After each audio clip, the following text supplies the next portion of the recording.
I win. Listen, That's right. I let you win. Oh, did you? All right. Well, I appreciate I've been spilling drinks all over your house That's true. tonight. That's so true. You've been wetting everything. yeah, I just wet it all over your home. Everywhere. You wet the table. You wet the couch. I can't help myself. You wet my pants. It was very weird. Welcome to We Need Wrestling. Ew. Yeah, that's right. I'll piss on your pants. That's right. I'm DJ. That's Brett. Pants pisser. He's a different thing. He's the wetter. Brett the wetter. Wetty Bretty. Wetty. Oh, Jesus. Was that something you were actually called? You came up with that real quick. That was on the fly. Yeah. Well, hopefully that sticks. Okay. That's good. Yep. I mean, we have been known to make nicknames stick around here. Tim J.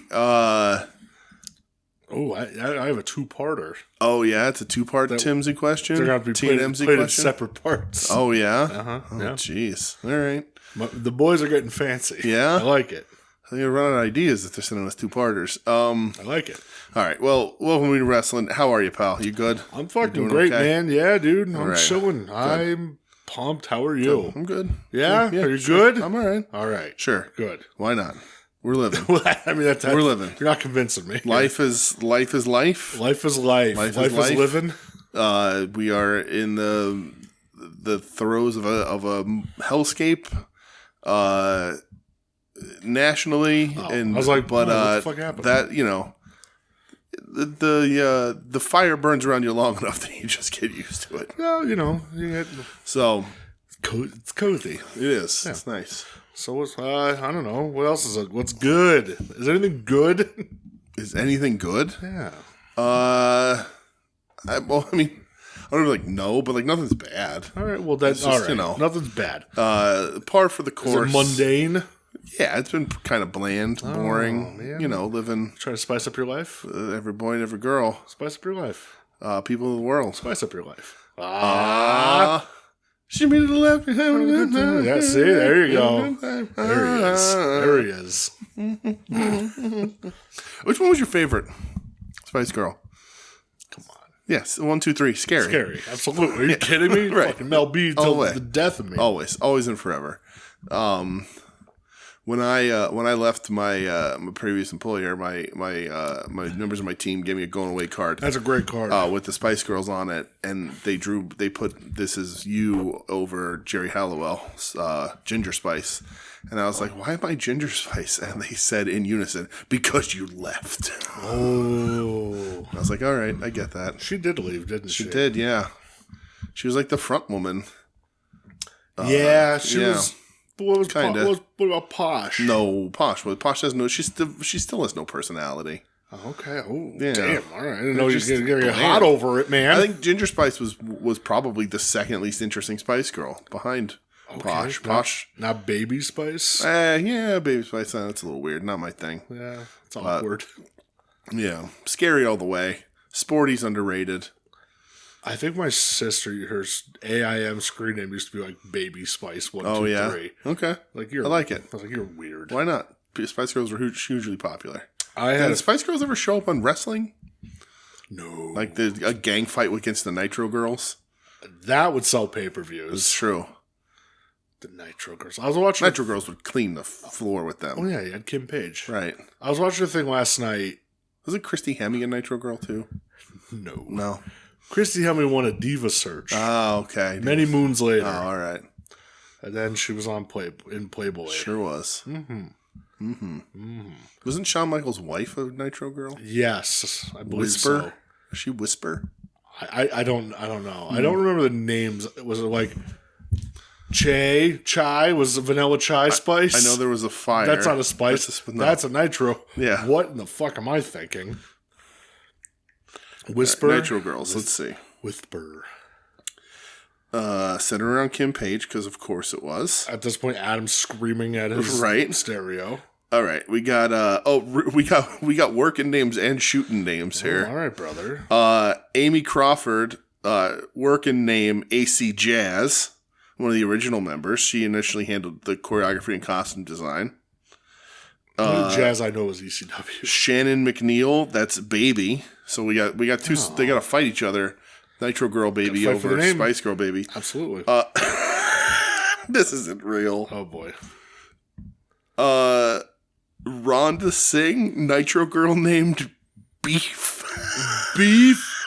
Her name was Beef? This can't be real. No. It says that she competed in the women's division from 99 to 2000, made a couple appearances with the Nitro Girls as Beef. Died in 2001 at 40 years old from a heart attack. Nitro Girl Beef. Oh my God, it's Bertha Faye. Really? Apparently, yeah. It's Bertha Faye. Oh, because there's a screenshot of her in the Fat Chick Thriller. Yeah, so awesome. They apparently made her a funny Nitro Girl at some point. Oh my God. Named Beef. Rhonda Singh, yeah. Yep, that's her. Wow. Che Ann, that's Che. There you go. See, I knew it. There you go. Look at there's my awesome. That's crazy. Carmen Macklin, she was Chameleon. What the fuck? Uh-huh. Was named Chameleon? Yep. Chameleon came out with Chris Kanyon during his Champagne Canyon, Chris Kanyon gimmick. Was there Star? Hold on. Chiquita Anderson as Chiquita. Terry Byrne as Fire with a Y. Gold and Silver, Diane and Elaine Klimaszewski. The fuck? Their sisters were cast as the Coors Light Twins in 2002. Kimberly Page. Respect. Jamie Cragwall is Naughty A. She joined in October of 2000. That was a short run. Yeah, didn't have much. Not much. Stacy Keebler was Sky. She won the Nitro Girl Search, I believe. Yep, 1999 Nitro Girl Search. Melissa Bellin as Spice. She was an original. Jennifer Bankale as Star and or Sapphire. She joined in May of 2000 as Sapphire, and then they changed her name to Star. Charmel Sullivan was Storm. I mean, good name. From 98 to 99. Allison Pfau, Pfau, as Siren. She was involved in a storyline romance with Billy Kidman and Reno. She had the red hair. Yes. Teo Reed as Teo. She became a country singer. Ugh. Vanessa Sanchez as Tigress. I remember Tigress. Rebecca Kersey as Whisper. Oh, wait, hold on. She's married to Shawn Michaels. Oh, there you go. There you go, Whispers. Didn't one of them, I was right, and that's the last one. I was going to say, didn't one of them marry Kevin Nash, but I think they just were banging Kevin Nash. Well, who wasn't at that point? Yeah, there you go. Nitro Girls. That's wrestling related. There you go. There's your history of the Nitro Girls. Yep. All right, good episode this week. Several former Nitro Girls formed a pop music group called Diversity 5. That sounds terrible. Fire, Spice, Storm, which was Charmel, Che, and Tigress. When Charmel went to WWF, Chiquita Anderson replaced her. The D5 group released one CD single, I Promise / Shake Me Up, in 2001. The group appeared on the Fox reality show 30 Seconds to Fame and were promptly voted off. Yeah, because that sounds terrible. It sure does. All right. Well, that was your Nitro Girl history. July 14th, they made their debut. Good for them. Do you have any news? Oh, boy. All right. Yeah, sure. I can Google Pro Wrestling News. Why not? Pro Wrestling News. Do you want to talk about what happened while I was driving home last week and then you had to send me a message about? Yes, what happened? Billy Jack Haynes. Billy Jack. He was in a standoff. Mm-hmm. Was it in Portland, Oregon? I have no idea. I feel like it's still in Oregon. I think it was a Portland guy. Okay. And I believe he killed his wife. He did. Apparently, as of today, he's still hospitalized. Let's see. In Portland's Lents neighborhood, yep. Shelter in place was ordered. No ongoing threat. Billy Jack Haynes used to do the full Nelson. I don't know. Oh. I think that was a thing. So, there's not a ton of information about him here, which is, I guess maybe not odd. But he's in the hospital now. He'll be charged when he's released. Because he hasn't been booked into jail yet. His wife was 85. They responded Thursday to reports of a shooting in a Portland neighborhood. Haynes was detained 2 hours after 2 hours of negotiations. And they found her dead. Let's see. They said just asked for privacy, so. Well, sad situation there. Yeah. For sure. Yep. I read some stories, but none of it's confirmed, so we're not going to talk about it. It's just a tragic thing. Once again, an older wrestler sort of has life turn very, very poorly on them. Yeah, not fun. I can't imagine, like, giving your body the way these guys did, and then seeing nothing. And not that it excuses anything, but like, that it is a important, prominent part of your life, and you're on television and semi-famous, and then it all goes away, and there's no retirement plan and whatever. Yeah, when he came up too, and then drugs and alcohol, different time. Yeah, and then drugs and alcohol do really crazy things to you, and it's just really sad and tragic that somebody else got hurt. Yeah, so that sucks. Yeah. You have anything else? Or? All right, yeah, because I googled pro wrestling news. Let's see what's going on up here. Pro wrestling news. Steve McMichael, as an hour ago, was in the emergency room with pneumonia. Saw that, yeah. He's getting in the Hall of Fame. Yeah. Doesn't look like he's going to be around to see it, sadly. So that's a bummer for Mongo. He made Rex Ryan cry on TV this week. Oh, yeah? Yeah, there was like a video package, and his wife was like, we're going to get him to the Hall of Fame, and like he may die while he's there, but like that's where he wants to be. Okay. Because he played for Rex's dad, Buddy. Oh right, Chicago, yeah, with Buddy, yeah. And he was just talking about him, and at the end he got like real emotional. So that was tough to see. Yeah, for sure. And Mongo is the butt of a lot of jokes. I did spend this week trying to explain to Michelle his debut on WCW with his This Place Is Apropos, and I don't mean digging around in the dirt with farming implements, baby. Yep. No, we can't figure it out. Nobody's been able to figure it out. Doug thinks about that every day. Yeah, that's what I said. I still can't figure it out. I said this happened, 30 years ago, and nobody knows. Nobody knows. There's not a single person that understands that sentence. Nope, not a one. Not a one. So there's that. I saw. So here's the thing here. Max the Impaler, favorite of the show, not friend of the show, unified the NWA men's and women's TV titles. I saw that, yeah. That's very so that's cool. awesome. Good for Max. Good for Max. Max rules. I don't know. Max is a badass. Yeah. I don't know who Max worked, but yeah, Max is a fan favorite of ours. Absolutely. And a very talented wrestler with one of our favorite LVAC moments of all time. Yep, for sure. So there you go. Let's see. What else is there? Did we talk about Ricky Thunder last week? Was that here? Or was that announced last week? I think we did. Okay. But if not, Dolph Ziggler got cast as Ricky Thunder. Yes, there you go. So fuck yeah. Yes. It's a rock. Comics. Woo. Mm-hmm. That's right. I think that's it. That everything for news. What an exciting segment this was. Not much going on in news. Not much good. Thank God. Yeah. You know what? Thankfully, there's not things have calmed down a little bit an insane amount of horrors to talk about this week in professional wrestling. Yeah. Well, let's talk about professional wrestling. Okay. The grappling part. Yes. I have a little thing from SmackDown, a little thing from Raw. Okay. That's all I have for WWE. I watched neither. Bailey was out in the ring. Okay. Called out Dakota Kai. Yeah. Because Dakota Kai wants to know what side. Bailey wants to know who you with. Right. I get it.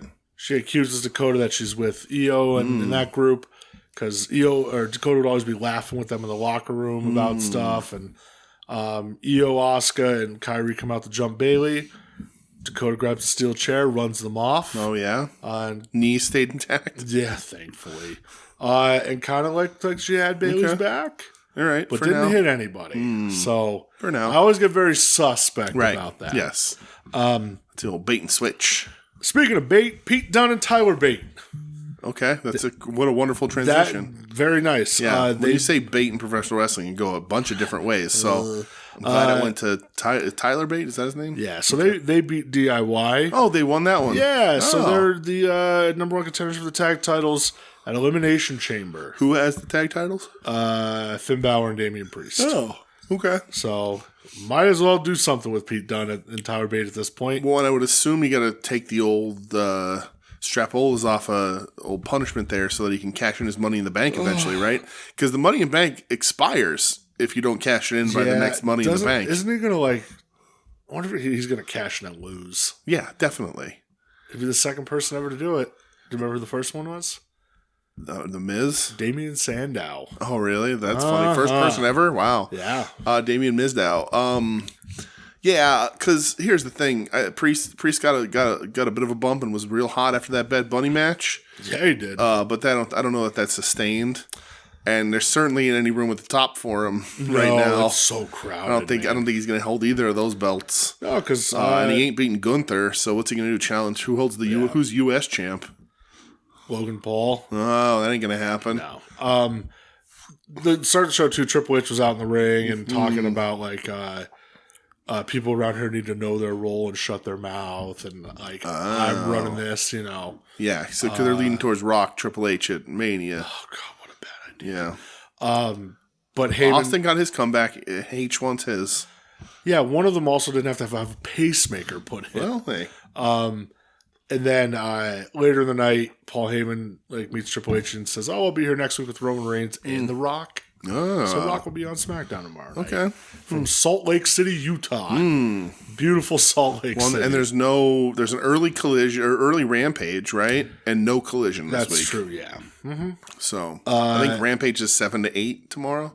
Yeah, 7 to 8, and then so it's a lead-in encore for from 11:30 to 12:30. Yeah, okay. Because the NBA has a bunch of All-Star week. It's All-Star weekend, right? Yeah.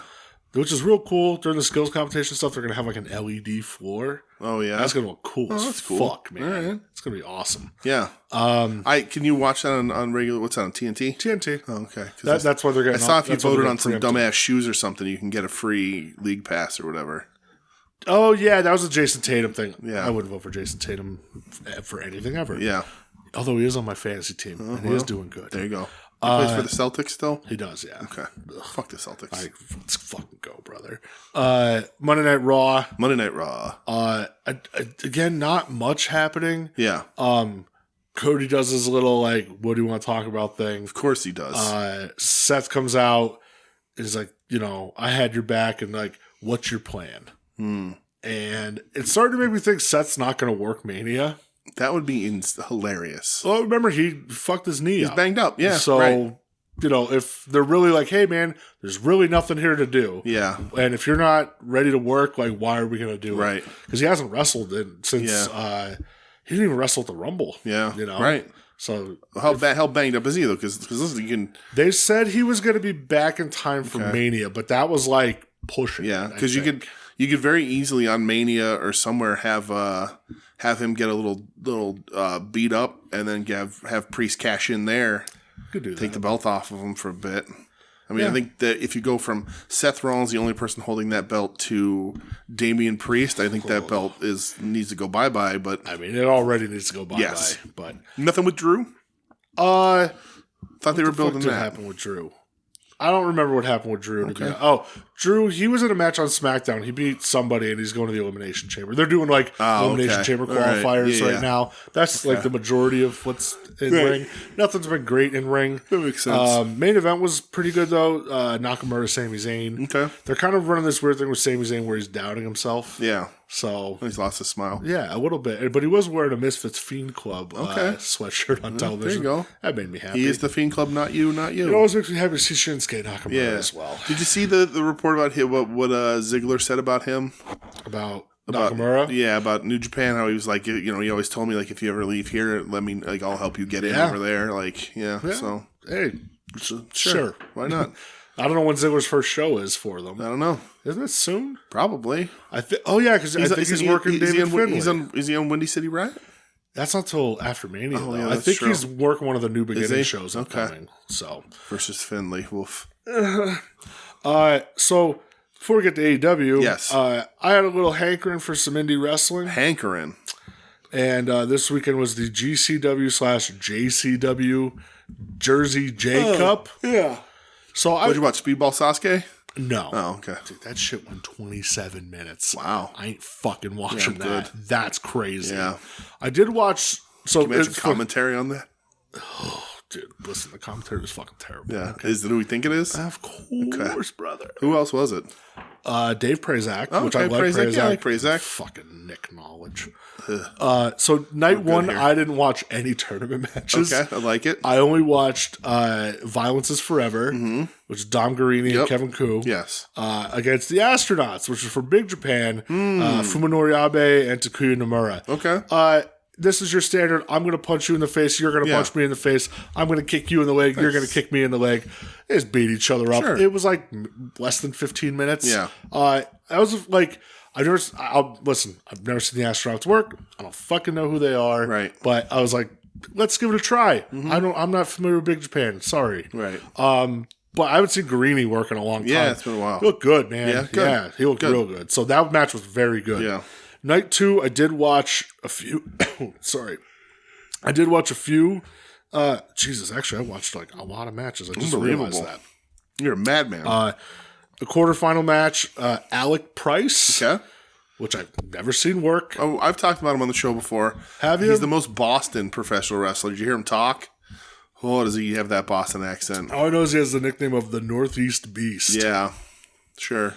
And I think he's all right. Now like that you him. said that, Yeah. it clicked. I like feel him. like he was nominated in Adam's fucking around playground. I think shit. he was. Yeah. I like him. It was him and Joey Janela. Oh, Haven't seen Joey Janela Yeah. in a long time. yeah. Joey Janela putting back on the gut. Oh, yeah. Oh, good. I Good for support him. it. Match was pretty good though, man. Listen, Jelly. What the hell is he called? Jelly Janela? Joey Oh, Janela? what Cornette calls him? Yeah. Jelly Nutella. Okay. Is that what did you see that idiot sing his Cult of Personality song?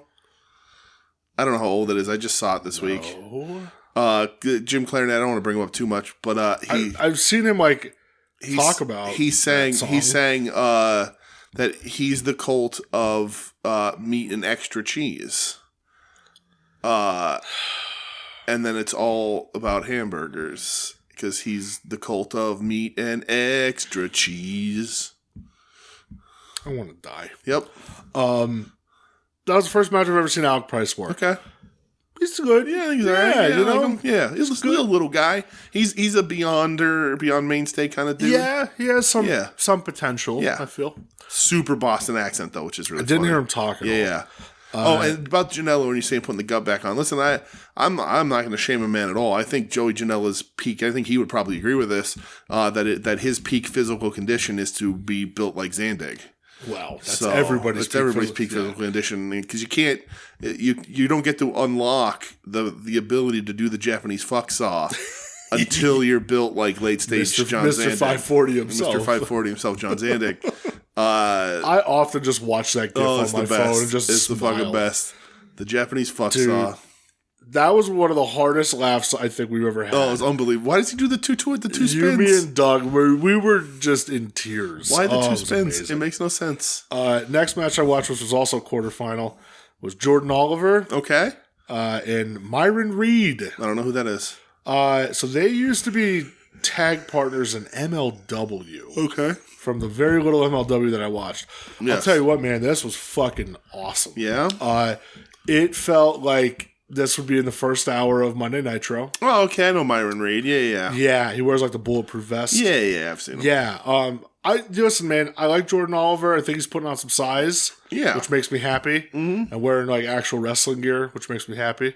But yeah, this was good, man. They did a lot of high spot shit without like, I don't know, without looking like choreographed, if that makes any sense. Mm-hmm. At one point, Jordan Oliver was standing on the outside of the apron, and Myron Reed did like the running from the inside the ring, jump over the top rope cutter, like to the floor. Yeah. It was fucking sick. Myron Reed was in the Rascals for a year, apparently. Myron Reed was in the Rascals? This is in April 7th of 2018. Myron Reed and his then tag partner, Trey Miguel, were added to the Rascals as new members of the group by Desmond Xavier and Zachary Wentz. Really? I thought in CZW. Oh, see, so Myron Reed was never in TNA then. Yeah. Because I remember them from And Impact. Desmond Xavier is Wesley. Yeah, that's Wesley. Yeah, I always remember Wesley, Trey Miguel, and CZW at Welcome to the Combat Zone. Yeah. So. Well, interesting. Non-tournament match I watched. He he didn't get signed by Impact. That was the rest of them did, and he didn't. So that was. That's kind of crazy. Yeah. Why he should be signed. Yeah, he was good, man. Yeah, I enjoyed watching him. I thought the match was a lot of fun. Next match I watched was the Astronauts against Jonathan Gresham and Speedball. Okay. Wow. I was like, the battle of did they just yell each other's PWI rankings? Like that was instead of trading chops, they just yelled their rankings. So I wanted to watch it because I was like, okay, you saw like stand and slug it out. Sure. Astronauts. This is gonna be more technical and shit. I think I like this one better. Okay. It was better than the Violence is Forever one. All right. I thought it was very good. Yeah. Again, it was your mileage on Gresham. My mileage on Gresham varies. Yeah. My mileage on Speedball, it varies. Mm-hmm. I saw a lot of people complaining like, oh, there's old no-sell Speedball again. Yeah. Like towards the end of the match, just forgot about his leg. Mm-hmm. Whatever. Yeah. I thought the match was very good. He's just like Speedball is just a cool move, dude. That's all he is. Really? Yeah. Maybe that's not all he is, but he slips back into that really easily. I like the way you put that. That's perfect the way you put that. He slips into it too easily. I did watch a semifinal match, only one. Okay. Of Jordan Oliver and Nick Wayne. Okay. Because I wanted to see Nick Wayne on the former tag team. Yeah. Nick Wayne abandoned his friend to get signed and join the patriarchy. Yeah. And I wanted to see like, hey, how's he gonna look? Mm-hmm. Match was okay. Yeah. I didn't love it. Yeah. I was like, I wanted to hit Nick Wayne to work a little more heel. He did at one point hit the Unprettier. Okay. So I thought, I like nice. Jordan Oliver won. Oh. Jordan Oliver. Because he's got to be back in the territory, brother. Well, yeah, back in the territory like 2 matches later. Yeah. Because the finals. Yes. Dude. I did see who won. This was so. Yeah. Finals, Masha Slamovich, Jordan Oliver. Yeah. At this point, the crowd was kind of wiped out. Yeah. Because you think you had first round matches the day before. Yep. Now you have quarters, semis, and finals. So this is Jordan and Masha's third match on this show. Yeah, that's crazy. And the show was like 3 hours and 40 minutes. That's tough. That's a lot of matches in that short span. I thought the match was okay. Yeah. A crowd was out of it by the end. Like you could just tell they're tired. They're so tired. Right. The ending of the match was real good though. Masha threw this like crazy looking suplex, like a capture suplex. I don't know. It looked gnarly, and she choked out Jordan Oliver. Okay. So she won the JCW title. Yeah. Which is it's for the title too. So not just the J. Jordan Oliver. Each match he was defending his title. Oh, okay. So he had the title for about a year. He got to 29 defenses. Couldn't get number 30 though. Masha won. Jordan Oliver, I guess he's doing like he was over in Europe. He flew back just for this. He's going back to Europe for a tour. I think he lives there now. I think he moved there. Did he move there? I think so. Yeah. I know he's over there. He's going to Japan. I remember seeing something about him living in Listen, the UK man, now. I'll say this: if you're going for it, that's cool. I have no gripes about that. He could be safe and work GCW and make his money and. MLW, I don't know your mileage there at this point. Yeah. He's not going to AEW. He's not going to WWE. Yeah. So fuck it, man. Hey, why not? Take a chance, do something. I could see a guy like him in TNA. Yeah. Listen, man, I would have never said that Nick Wayne was getting signed and that should happen, so. Yeah. I could see Jordan, like he's bulked up a little bit, which is good. And he started wearing like normal wrestling gear instead of I don't know, cargo pants. Okay. And he looks like a good wrestler now. Yeah. I did like the main event match though. He did wear silver shiny pants in honor of Trent Acid. Oh, okay. So that was pretty cool. Yeah. Which Trent Acid's getting GCW does that Indie Hall of Fame. Yeah. They're putting Trent Acid in this year, which is awesome. Yeah, that's cool. And I know I brought up TNA just now. Forgot this in the news portion of it. Do you see the locker room sent like a letter to ownership and management about Scott D'Amore? No, really? Yeah. To say, like how vital Scott was, and, we feel like they've been left in the dark a little bit. Okay. And, we hope to continue momentum, but sending a big thing and supporting Scott D'Amore. All right, well. And I saw Broski send a tweet out where he was like, when I got fired, WWE fired me, AEW didn't want me. He's like, Scott D'Amore brought me in, and that's where I kind of found my confidence again. And he's like, I'll forever be grateful to Scott D'Amore for doing that, you know? So, listen, like, the GCW stuff overall, like, it's fun. It was at White Eagle Hall, which, you know, made me happy. Yeah. I think about that place all the time. All the fucking time, man. Every time I eat any sort of pho, Anytime, ramen, dude. and pork bao buns, I'm like, no, not as good as that place was. It really was. Haven't found it. Haven't found a place better. Still looking. Yep. Still haven't found what I'm looking for. Yeah. But what I'm looking for is pork buns. Delicious buns with pork on them. All right. Or delicious pork with buns on them. I'm always down. AEW? Yep. I watched Rampage this week. I did not. You didn't. They're right. 2 weeks. The last 2 weeks you didn't. I did. So we just switched it up a little bit. I looked at what was going on Rampage because like I was trying to catch up on some sleep this week. I was a sleepy boy. I was at a drinking house party Saturday night. Aren't you fucking cool, man? Yep. And you sound real pumped about it. Yep. So it was fun. I have my limits and they were met. Yeah. So I was like, well, let me look and see what Rampage has going on. And it looked like Stinky Doo Doo. So I didn't watch it because the thing that everybody said stood out was a Young Bucks promo, which I don't need to fucking see. It actually did stand out. And then I saw the clip today of was this the show where Sammy Guevara kills Jeff Hardy? No, that got taped. Oh, that was taped last night. I thought that was from this past Rampage. No. Oh, okay. Well, get ready for that to get cut, I guess, from air. You would think. Yeah, the Bucks squashed two people. I forget who they were. Okay. And yeah, they cut a promo, and it was funny. Yeah. Like, it was actually good. And then Chris Statlander and Willow, they beat the Outcast. Ruby officially walked out on them on the Outcast. She slugged Harley Cameron. So now it's Paige and Harley Cameron. Yeah. Now the work rate team. Oh, yeah. Good. And at the end, Sky Blue showed up on the ramp to confront Chris and Willow.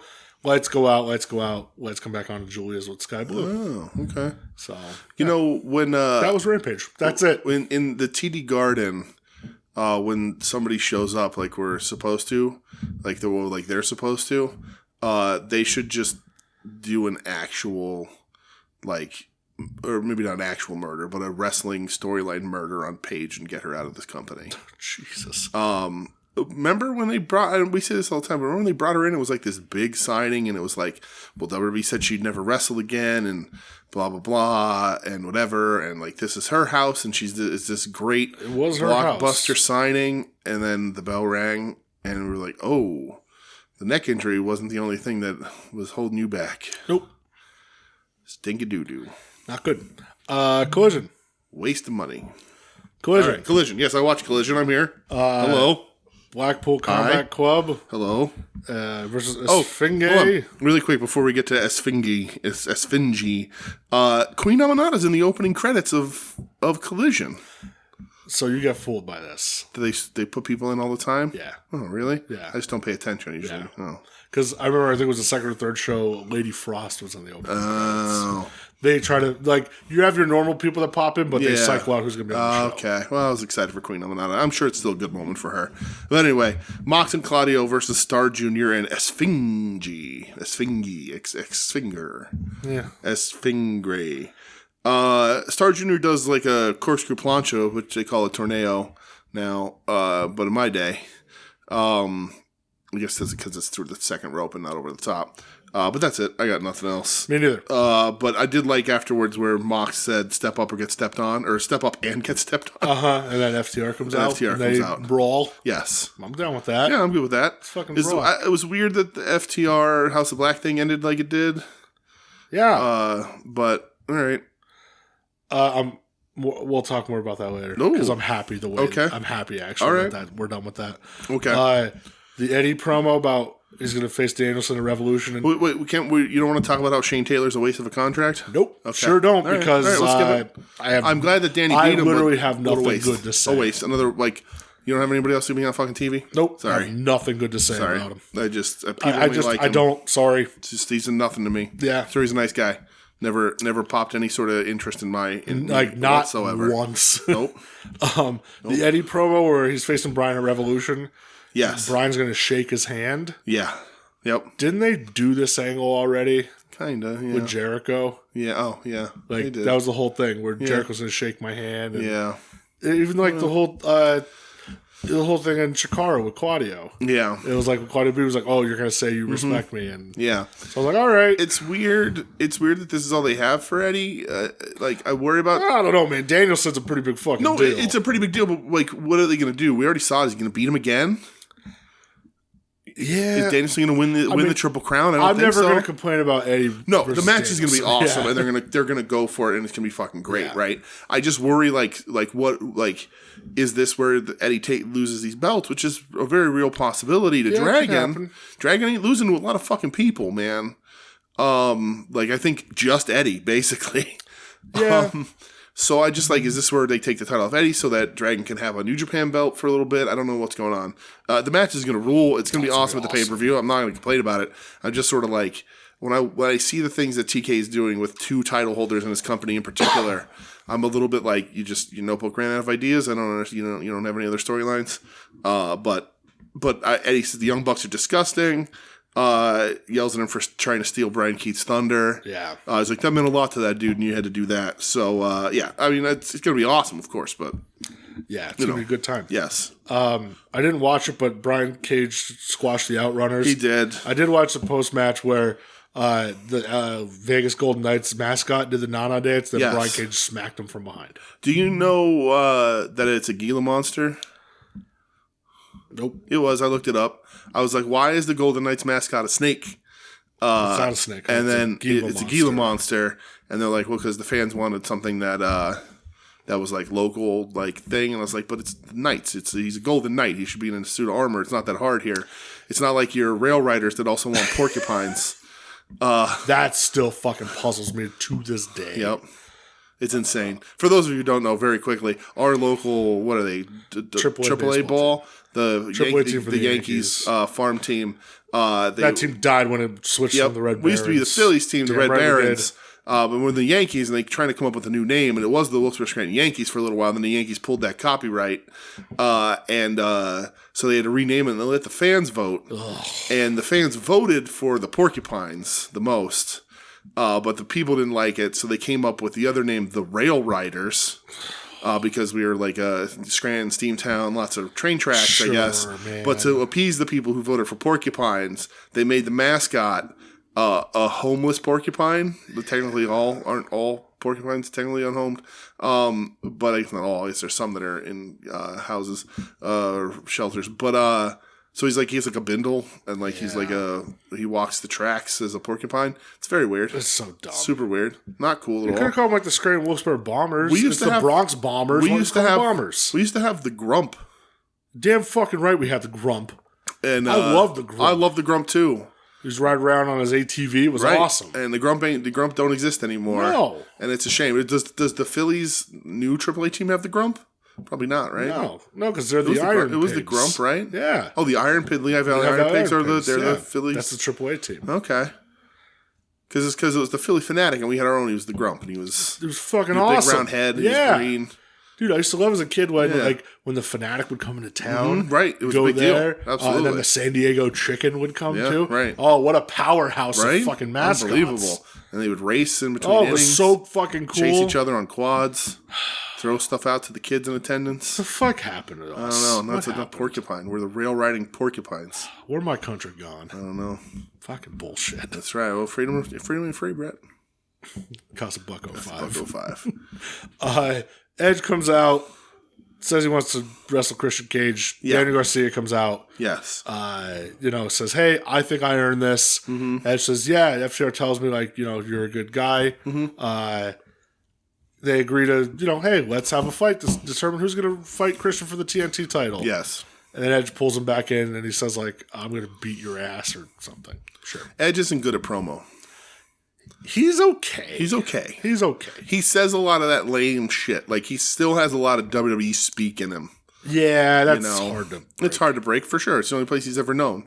Yeah. But yeah, he pulls him real close and he's like, I'm gonna take you to school. I was like, nah, I don't know if that.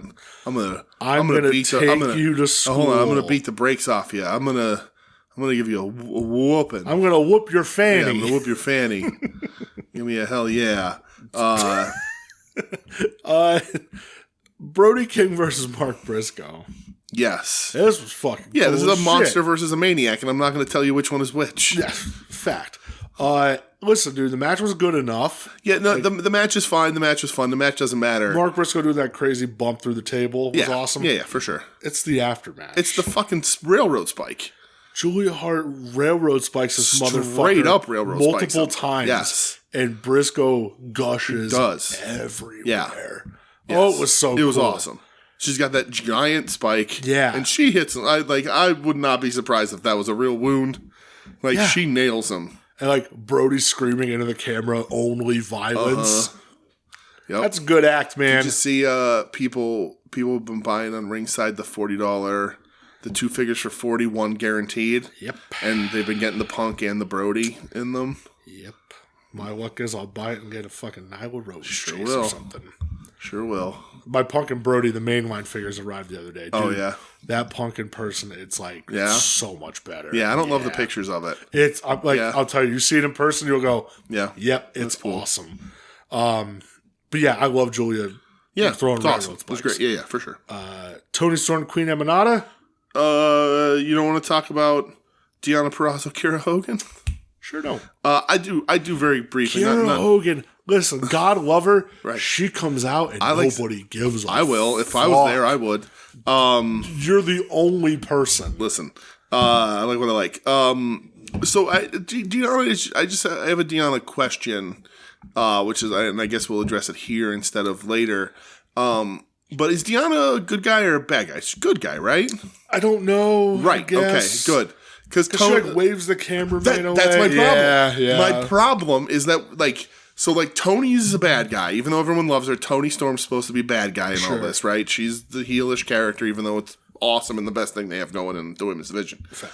But when Deonna comes out, she's like, I'm a virtuosa, I'm so cocky, and then she does the little mwit, and then she does it to the people when she gets in the ring, the little little and I'm like, wait, no, that's a bad guy thing though. What are you? Yeah. Are you supposed to? You're cocky, but that's not a babyface thing. Babyfaces aren't necessarily supposed to be that sort of dismissive and cocky. They're supposed to be yeah, let's go. Come on, baby. Come on, baby. And not baby, but baby. And I was just confused by that. But whatever. The match is Tony versus Amanada. Tony pulls a Bryan Danielson and comes out before Deonna is done. Love that. And then Amanada has another good match. Yeah. She has done very good throughout the entire thing. I agree. But most importantly, she squashes the fuck out of Tony Storm's nose. Sure did. Yep. Sure did. So it doesn't seem to be broken because we would have seen that on Dynamite. Yeah. But Tony does bleed from the nostrils. Is this where Tony lays in the ring cutting the promo afterwards? Oh, it was so fucking funny. She's awesome. She says the new film Wet Ink premiering on Wednesday. That's right, Wet Ink. Wet Ink. She's the best. Yes, could be anything right there. Wet Ink. Yeah. Main event, Orange Cassidy. Yes. Versus the Stone we got a Kingdom Pitbull promo earlier in the show against Ishii, telling him not to win the title or whatever. Just hilarious. Yeah. Big Tom all the way. Stone Pitbull, brother. So we get a Tenryu and a Riki Choshu mention on commentary. By Tony Schiavone. Which is fucking amazing. I feel like Eddie was in the headset just feeding the lines. Yeah. So happy about that because that is Ishii's amalgamation is those two gentlemen. And a finer combination I'm not sure exists. I agree. What a great wrestling lineage that is. But great match, duh. Sure. Right? Again, I can't help but feel that Tony's a little listless and directionless with what he wants to do with OC.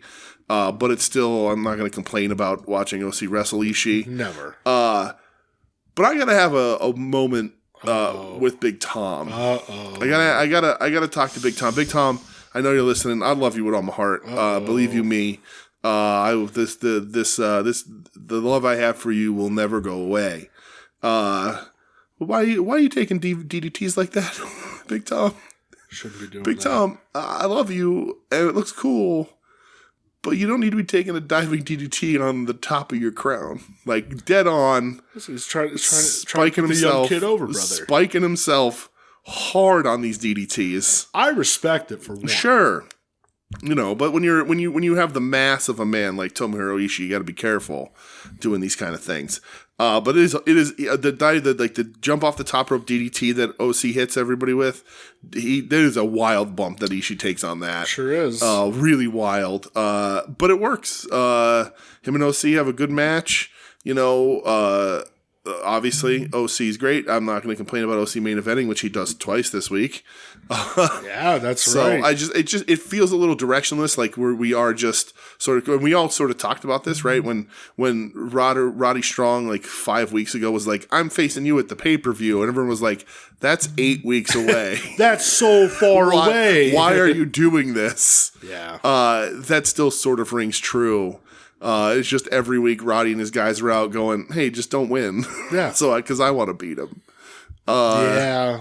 But they do a little bit of a better thing on Dynamite that we'll talk about. That makes a little bit more sense. Yes. But you just couldn't start this 8 weeks away, or you'd be like, "Well, what do we do now? What do we do for the next 5 weeks?" Yeah, dude. I'll tell you what, and we'll talk during Dynamite. Yeah. Because they do jump OC afterwards, and Ishii runs back in to make the save. Of course. And Trent. They're chaos. It's chaos, brother. It's chaos. Dynamite. John Moxley. Yes. Dax Harwood.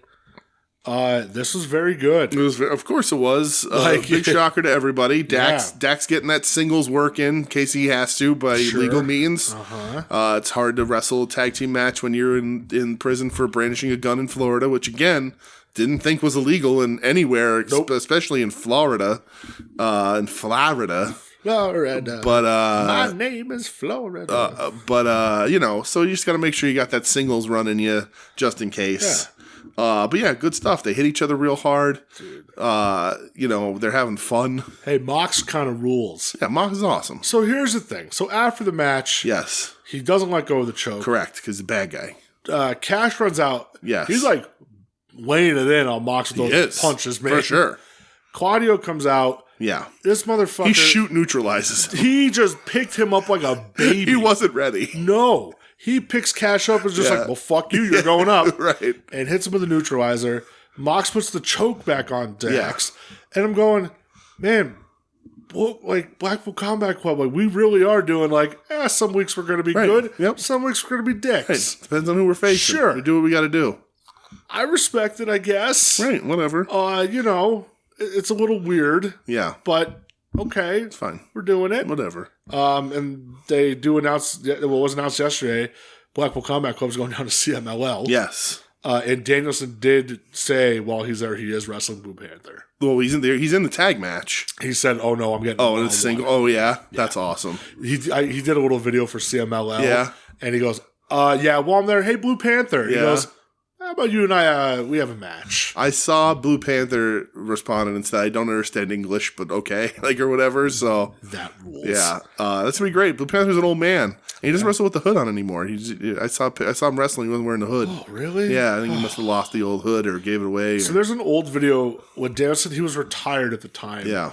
And they were in Mexico, and Blue Panther, he said he met him and stuff, and he gave him a signed mask. And Danielson was like, "Yeah, this is my inner wrestling nerd coming out because I'm so happy right now." Yeah. And now he gets to wrestle him. So that 63 years old. Jesus Blue Panther. Christ. That's wild. Legend. That's wild. All right. We go backstage. Oh yeah, I guess probably, I don't know, Blue Panther Jr. Who knows? He's competed in CMLL since 1997 when he made his return. Wow. Let's see. What is he? He's 63. Oh, he has Blue Panther Jr., Black Panther, and El Hijo de Blue Panther. Fuck yeah. So that rules. You know what else rules? in 2008 he lost his mask to Viano 5. Interesting. So, yes. Is Viano 5 the one who lost their mask to Penta last year? I don't know. And then that match fucking rocked. Yeah. And then had his hold on. And then he's won the mask of notable wrestlers Black Man. That's a Mexican wrestler named Black Man. Lizmark Jr. and Love Machine. Good old Love Machine. And then lost his hair against Averno and Sam Adonis. Sam Adonis, that's Corey Graves' brother. Oh, really? Yeah. Polinsky's his last name. Uh-huh. From Monroeville, Pennsylvania. Yeah. Huh. All right. Sure is. I was trained by Corey Graves. Yep. Yep, that's his brother. He worked in WWE under the developmental name in Florida Championship Wrestling, Buddy Stretcher. And worked TNA under the name Bill Callis. Buddy Stretcher. Buddy Stretcher. Yikes. Yep. So we go backstage. Sorry. Don Callis says, talking about Takeshita. Yes. Says, all right, I got a match for Revolution. I thought he was going to say Takeshita versus Hobbs, and I'm like, please don't do this to Hobbs. Yeah, because Like Hobbs is going to run over, brother. Yeah. And he officially announces Takeshita versus Will Ospreay. Right. Blows my fucking mind. It makes no sense, but I'm fine with it. Dude, like, I don't know why you would pit your two top stable guys against each other. I don't think Ospreay's going to be a stable I think what happened is that this is going to God damn, dude. split because he doesn't need to be there to counter Kenny anymore. This so you don't want heel Ospreay. It's going to be crazy. This is going to be an absolute heater. This pay-per-view is shaping up to be nutso.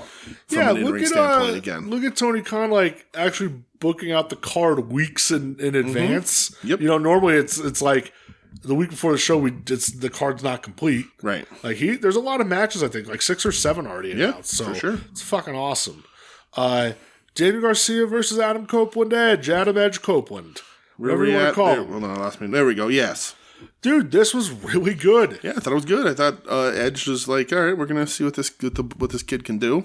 Up until the DQ finish. I didn't like the DQ finish. No, with the no contest. It wasn't DQ. It was no contest. Whatever. Because of the patriarchy. Because both of them got attacked. Yes, right. Because of the patriarchy. I didn't love that. I think I don't either, but I think they were looking at it from the standpoint of Edge ain't losing. Yeah, and we don't want Danny to lose right now. And they're booking Garcia right now pretty good, actually. We don't want Danny to lose, so what do we do? But they were having a good match. They were, yeah. I was very impressed with it. And then, Edge gets concertoed. Yes, he does. Think that takes Edge off TV for a bit? Or do you think it just motivates to ramp up him and Christian again? Take him off for 2 weeks. Yeah, that's what I think. Maybe till the pay-per-view or after. Do pay-per-view is what? It's like a couple weeks away. Yeah, do Garcia, Christian at the pay-per-view. Have Edge come back out at the end or something. Maybe. Or maybe do a tag match. wouldn't want a tag match on the pay-per-view. I would want Garcia and Edge versus Christian and Killswitch or Killswitch and Nick Wayne or something. Yeah, I don't like it either. Doesn't light my world on fire. No, mine either, but I'm just trying to figure it out. We just saw Edge Christian. Yeah, right. So we do Garcia Christian and then Edge comes out the next. Because you can't do a triple threat. You already have a triple threat. No, you can't do another triple threat. Yeah, that'd be a boring ass triple threat too. I don't know, man. That'd be a pretty good triple threat. Well, I mean, the match would be good, but it doesn't doesn't make sense to release it as a triple threat right now. So Samoa Joe comes out. Yes, in a nice looking suit, looking great. Yep. Swerve comes out. Yeah. Well, Samoa Joe's like, it doesn't matter. I'm going to beat them both. Yeah. Who cares? Swerve comes out. I thought he cut another really good promo. Yeah. He's talking about this is my year. This is my time. Next time I'm in the ring with you, I'm taking that title. Yes. Hangman comes out all scumbaggy. Yes, for sure, scumbag. Yeah, just saying, it's Swerve. This part was where he's like, the contract said whoever wins is the number one contender. Well, you didn't beat me. Right. So I'm the number one contender. I was like, wait a minute, what? This is in my notes too, because I'm so confused by this, and I have been, and I kind of hate it because I can't tell, am I supposed to hate Hangman because his logic doesn't make sense? Or do they think this is the right storyline? Because Swerve was the number one contender in the rankings you put out, and we talked about this last week. And the match was for number one contender, which I'm fine with. Which I'm completely fine with. Number one and number two. Number one, number two, right? Absolutely. But if it's a draw, nothing moves. You don't say, well, the number one couldn't beat the number two, so the number two is now the number one. You say the number two couldn't beat the number one, so he's still the number two. So I'm okay with it that way, or just putting them both in. Right. I'm fine with either way. But Hangman saying, like, you couldn't beat me, so I'm the number one contender. Yeah, that makes no sense. It's real dumb. Which, like, if it's just him being delusional, Right, and that's fine. right. Great. And that's the thing. That's just what I can't tell. If I'm supposed to be mad at him because he's delusional, or if they honestly think this is the story they're telling. Yeah. I don't know. But it's fine. Whatever.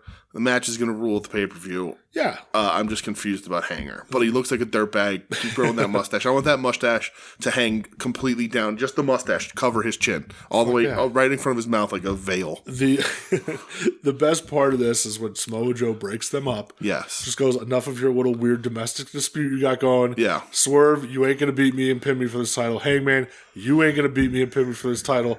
At the pay-per-view, I'm whipping both your asses. And just throws the mic down. Which is completely reasonable. Let Samoa Joe just have the belt. Right. Listen, Swerve still needs it. Right. I really want to win. But if Samoa Joe wins, totally fine. The only situation badass. that, again, I wouldn't be necessarily mad about it because I do like what he's doing, but the only sort of scenario, the only scenario I would not want to happen is Hanger winning. If Joe wins, Joe wins. He's a badass. Yeah. And if Swerve wins, yeah, it's his time. Yep. If Hanger wins, I'm like, nah, he didn't really need it here. Yeah. But then what if Okada debuts at the pay-per-view and he calls out Samoa Joe? Oh, jeez. And then Okada wins the AEW Okay. World title. Okay. Okay. Okada Samoa Joe, I'll take it. Okay. Then leading to Ospreay Samoa Joe at Wembley. Or Ospreay Okada, as it were. If Okada wins, we do that. Run that at Wembley. Sure. I'm fine with it. Whatever. Okay. I'd rather Swerve, but all right. Okay. That works for me. Yeah. Wet Ink. Wet Ink, the premiere of Wet Ink. So Toni Storm basically, she gets the dagger, like old school traditional style tattoo through her duck tattoo. So I thought, like, when she was getting tattooed, I was like, is she for real covering the duck? Like, that's what we're doing here? Yeah. Like, that's a friendship tattoo. And I know this is wrestling. Committing to the bit. But, like, the last person to commit to a tattoo bit in wrestling was John Tenta, and that did not work out for him. Hey, you know that tiger? Cover it with a shark. Cover it with a shark. You're the shark now. All right, boss. All right, look, I got it. Hey, you know that shark gimmick? Done. Now you're just Avalanche. Yeah, right. Or John Tenta, where you're gonna have half your beard shaved. Have your beard shaved off, but you still got now a dumb shark tattoo, a muddy shark tattoo. Hey, you're fired. Go back to Vince. He's gonna throw you under a hood. Right? How do you ever Shout hear out to Golga. Hey, did you ever hear a Cartman? Hey, you want to work in sweatpants and a South Park t-shirt? Right? What does the phrase "respect my authority" mean to you? You want to come out with the Insane Clown Posse? Yeah, who doesn't? Yeah. Who doesn't? What a great song. Right? Yeah. Luna Vachon, Golga. Get your ass out the way, because here we come. Fucking Kurgan, Giant Silva. Who else was that? That was it, wasn't it? No. I don't know. Oh, it was Cyrus originally. It was, right. Yeah, but Luna, Golga, Giant Silva. Mm-hmm. I don't remember who else. That's the oddities. Great question. Let's see. Get your ass out the way. I like the oddities for real, and they were over as fuck, man. Everyone's to come see the greatest show. Gather up all juggalos and roll. Member Jackal, the Jackal. Who's the Jackal? Yeah, the Jackal. Kurgan, Giant Silva, Golgo, Violent J, Shaggy 2 Dope. Kurgan, yeah. Luna Vachon, Sable. Oh yeah, she was in for a bit. And George Steele. Oh, I don't remember that. Apparently, George Steele, very short-lived. That checks out. Short-lived member. Yeah. Yeah. Checks out. So yeah, that happens. Wet Ink happens. Mm-hmm. Talking about sucking on teats happens. Yep. You she got a knife through the duck. Mm-hmm. What was it? You suckled the teat of whatever, and then you bit the tit that feeds or whatever. Fucking craziness. Fucking love Toni Storm. Absolutely craziness. And then Deanna says, I don't know what I'm going to say except for I'm going to break your arm. I'm going to break your arm, bitch. Yes. Yeah. And then she does a little... Yeah, the thing. The did you watch Young Bucks versus Top Flight? I did. I don't even to talk about, man. The match was okay. The post-match, I thought was really good. Yeah, with Darby. Dude, I'll tell you what. Fuck, this pains me. I like the Young Bucks switching up their facial hair every week. Yeah. It's funny. It's a good bit. Okay. I like them wrestling in the bloody suits again. Yeah. Michelle saw and she was like, It just looks like poop now, though. And I was like, yeah, that's fine. It's a good bit. Mm-hmm. I like them kind of giving it to Shivani a little bit. Yeah. How dare they push over Tony Schiavone? Yeah, they gave him a little shoulder shove, and Matt was like, "You have to excuse my brother; he's a hothead." Yeah. And when they went to help him up, and they were going to give him the trigger, the EVP trigger, and Darby running him off, and I thought like that part was really good. So here's the thing. I agree with you. It's the most I've ever liked. It's the most I've ever enjoyed anything the Young Bucks have done, right? Because this is close to who they are. So I don't have to, like, so I'm like, oh yeah, that's what these guys do. They're sniveling, stupid, petty fucking assholes. My problem is, and I was all on board, right? I said it last week. I was like, holy shit, like, I kind of, like, I've been thinking about it all week. Like, I kind of like this, what the Bucks are doing. But when they arrived out of the jet and the limo, whatever it was this week and last week, that I was bothered, and I'll tell you why. Because they're not good actors, right? So, like, while they're good at playing the scumbag, and I prefer them to be this, like, if I'm going to have any kind of Young Buck at all, I like the scumbag, like, petty, shitty, greasy, grimy heel they do. But when they do the vignettes, you can tell that they're so proud of themselves for how funny they think they are. And I'm just like, you're like, when they get out and I can see the look on their faces, and I'm just like, okay, you are like, look how good we are. Look at how much we're sticking it to the people who don't like us by doing this gimmick of what they say we are. When they're doing it, like when they're in the match and after the match with Darby, I'm like, this is cool. I hate you guys for real. Like, I hate these characters. I want Darby to win, kind of thing. But it's when they're alone and they're not playing off against anybody. I'm like, oh, you're just your smugness is a little bit different when they're alone. And I'm like, I can just tell how proud of themselves they are for, like, sticking it to the smart marks that don't like us, and it bothers me. But when they're in ring facing off against somebody else, this is the best stuff they've done. Yeah, they look good. So, I like Darby running them off. I like Darby's promo, even though Dave Meltzer had a shit fit about it today. Well, yeah, I saw people talking about Dummy Dave. He was so mad Dummy Dave about it. He's like, this got a little too shooty, and this was like Vince Russo, like it reminded me of Russo WCW's bullshit. I mean, Darby's not a good talker, but this was better than he has been. Promo he's ever cut. It was weird. Like, Michelle was watching at this point, and like I always use her as a little bit of like a point, because she doesn't know what's going on necessarily, so she's coming in it with fresh eyes. She doesn't really watch a lot of wrestling, and she was like, "What? That's cheesy. The original mission of this company was to change the world." She's like, "That sounds cheesy," and I'm like, "Yeah, that was the tagline, though. It was the tagline, and it was cheesy, but it was the tagline." Yeah. But yeah, I saw everybody talking about Dummy Dave, and I'm like, hey, it's just a dummy. Yeah, he was mad that let Dummy Dave be a dummy. He was mad about the All Friends wrestling thing that Darby said. He's mad about like, oh, well, he's shitting on Brandon Cutler. Who fucking cares? Yeah. He's mad about him like getting the Cody like chant going a little bit when he's like, yeah, like the only EVP with any fucking sense around here is the one who hired me. Right. Like he was just mad about that. Yeah. He's like, well, why wasn't he mad that they attacked Sting last week or Sting's sons? It's like, dude, he ran him off with a baseball bat. Like, what the fuck? Like, can you not understand what's happening here? It's just like fucking your buddy Ray Deadly with the, well, what do these tattoos fucking mean? Yeah. Like, why don't they tell me what the fucking tattoos mean? I think Joe said it earlier today. He's like, yeah, like too bad. Like Meltzer can't understand anything unless it's Jericho and Callis calling him and explaining what's going on. Insane. You know, like. Dude, it's not this fucking hard. Everybody else was like, hey, man, this is pretty fucking good. Yeah, right. Meltzer's mad. Oh, well, they're shooting on the Bucks. Mm-hmm. It's too shooty. Like, shut the fuck up. It's just because the Young Bucks are involved. Like, and they're your boys. Right. It's like, chill, man. Relax, you fucking weird human being. Yes.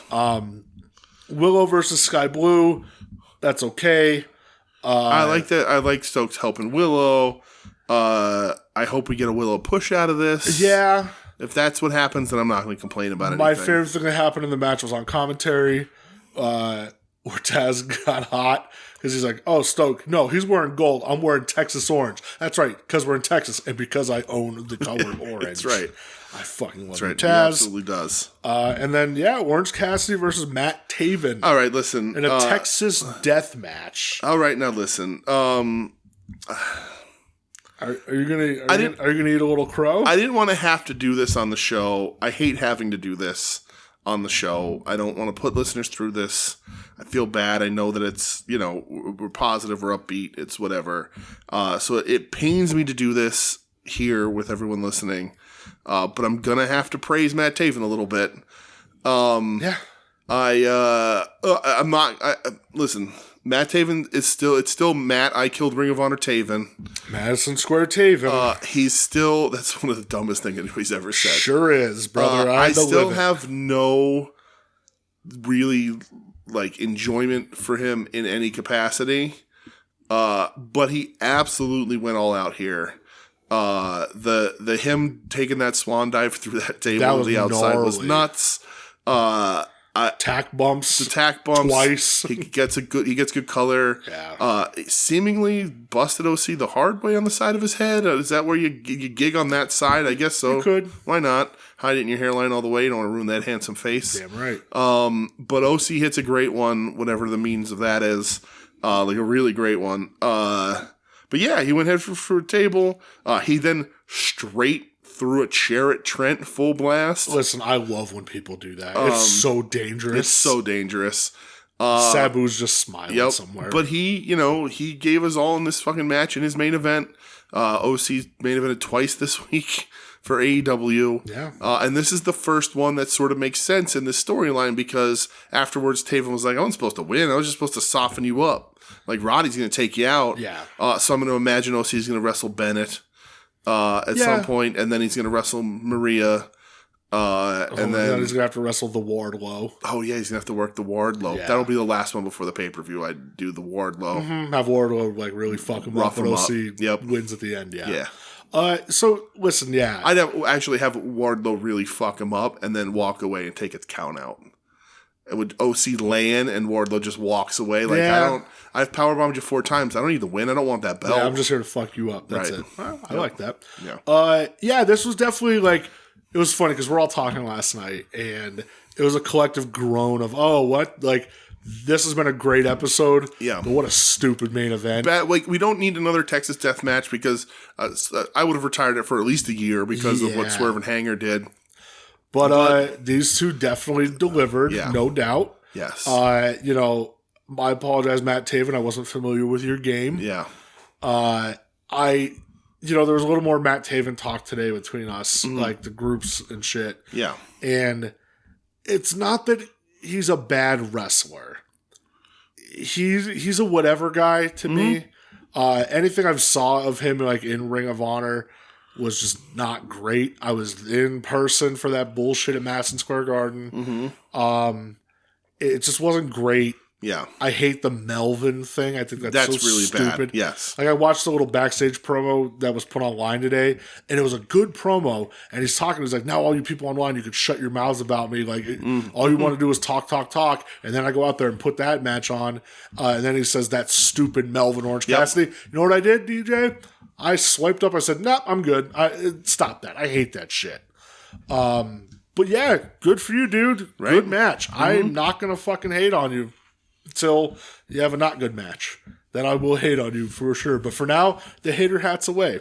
The hater hat is away. Yeah. I'm all right with that. So, a lot of matches set up for Revolution, which I think is cool as fuck. Yeah. We're on paper, man, this is going to be a fucking banger, and I'm really excited for it. So. Yeah, the pay-per-view is looking fucking crazy. It's going to be a good time, man.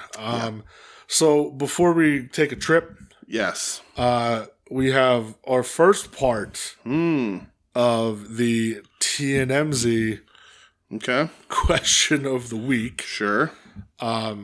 So this comes from the. Oh wait, I need to play it? No, you don't have to. Hold on. Wait, that's what we got this sound for. Hold on. Sorry, I was getting shit online about Dana fucking Brooke again. That's sick. Question of the week.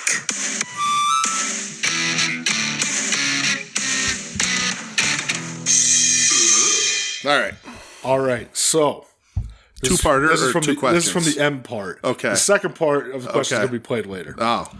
How much later? A little bit. Okay. This is from Mr. Marcus. Yes.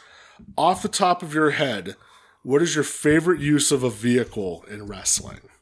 I already know mine. Okay. I knew mine immediately. Yeah? Yeah. Okay. What is it?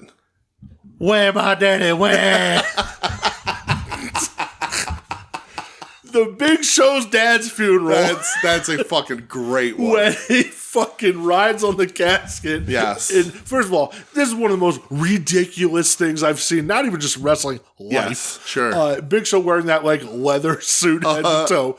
Yeah. And fucking Bossman comes strolling to the cemetery. He's like, I'm sorry your daddy croaked. Yeah. And where my daddy Where went? my daddy went? And just fucking hitting him. Yeah. And fucking dragging his father's casket, and Big Show jumping on the casket, barrel rolling off of it. It's the best shit ever. It's pretty great. That was immediately, I go, where my daddy went? Where my daddy went? That is a great one. So does it specifically have to be like a vehicle in motion? Just your favorite use of a vehicle. I'm gonna, this may not count, but it is technically a vehicle. When Kevin Nash lawn darts Rey Mysterio off the production truck. All right. That's a vehicle. That rocks. It's a vehicle. It's a vehicle, all right. Larry Zbyszko, I'll never forget the call. Oh, he threw him like a dart. Yes. Fuck yeah. If not that, it's like Eddie Gilbert hitting people with his car or getting hit with a car or whatever. Yeah. But the lawn dart Rey Mysterio under the production truck. I had a close second. I had the Horseman breaking Dusty's arm in the car door. That's a good one too. That was my number two. Yeah. But number one's definitely the Big Show. They tie him to the truck to the side. Oh, it's so good. They slam the door and it goes censored on the screen. Yeah. Oh my That's a good god, one. that's a great one. Incredible. Yeah, that's a great one for sure. Yeah. For sure. More vehicles in wrestling. Absolutely. So that was the M part of the T and MZ question of the week. All right. So before we go to Japan, I think we have to hear from Mr. Terry Funk. We do have to hear from Mr. Terry Funk. Yet. You didn't hear this yet. I already clipped it out, and I don't know what it is. It is the first time we're doing. I think the first time. Yeah, a Funk's Grill. Oh fuck yeah! So there it is. Someone is about to get grilled. It's time for the most unpredictable place on the Power Hour. Let's go to Funk's Grill and see who's on this week's menu.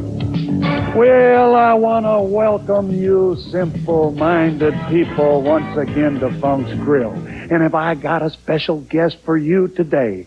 No, it's not Tammy Faye, and no, it's not Zsa Zsa, but it's somebody that you will love to loathe. That's right, it's a female sex, and I wrote a particular song for this lady, and here's how it goes. Funky woman, hang your drawers out on the line. Funky woman, hang your drawers out on the line. Your drawers so funky, the sun don't wanna shine. Oh, yeah. Come on in here, Robin Green. Oh, my, you look good. Not Robin anymore. It's Woman. And I just want to tell you that I'm so glad to be here on Funk's Grill. But you know what really excites me? Is that I'm here with a real cowboy, a real Texan like yourself. It is so nice. Whoa, woman. No, I've got to tell you one thing first. You know, I'm a married man and I don't fool around. You don't say. Oh, yes, I do. You know, and my wife, she's 6'3" tall and weighs 175 pounds and is a bodybuilder and a weightlifter. And besides that, she was a whack and an expert marksman. And I will guarantee you that she can shoot your missiles out of the air at 100 yards with a slingshot. Oh, my goodness. Now, I've got a question that I want to ask you, Robin, since we got all of that straight right there. Woman. I'm sorry. Woman. I've got a question I want to ask you right now. And you know what that is? Why did you do what you did to Scott Steiner? Well, as everyone knows, The Steiners are very tough, and I knew that if I could get to them, I can get to anyone. Very true. Well, besides being tough, I kind of think they're very dumb, too. You don't think I'm dumb, do you? Oh, of course not, Big Tex. I was thinking about that designated Terminator, in that big Thunderdome match, and I was thinking Gary Hart's going to be that, but I was thinking, you're pretty cold, aren't you? Yes, I am. And you're pretty cold-hearted, too, aren't you? Yes, I am. You saw what I did to the Steiners. And you're pretty uncompassionate, too, aren't you? Oh, you know that I am, Big Tex. Big Tex. I sure do, and on second thought, I think I'll just go ahead and keep Gary Hart in there on my side as a designated Terminator. But I know that... That's just fine with me, because I know that he's deviant enough to do the job that needs to be done for you. Well, I want to wish you the best of luck in Philadelphia.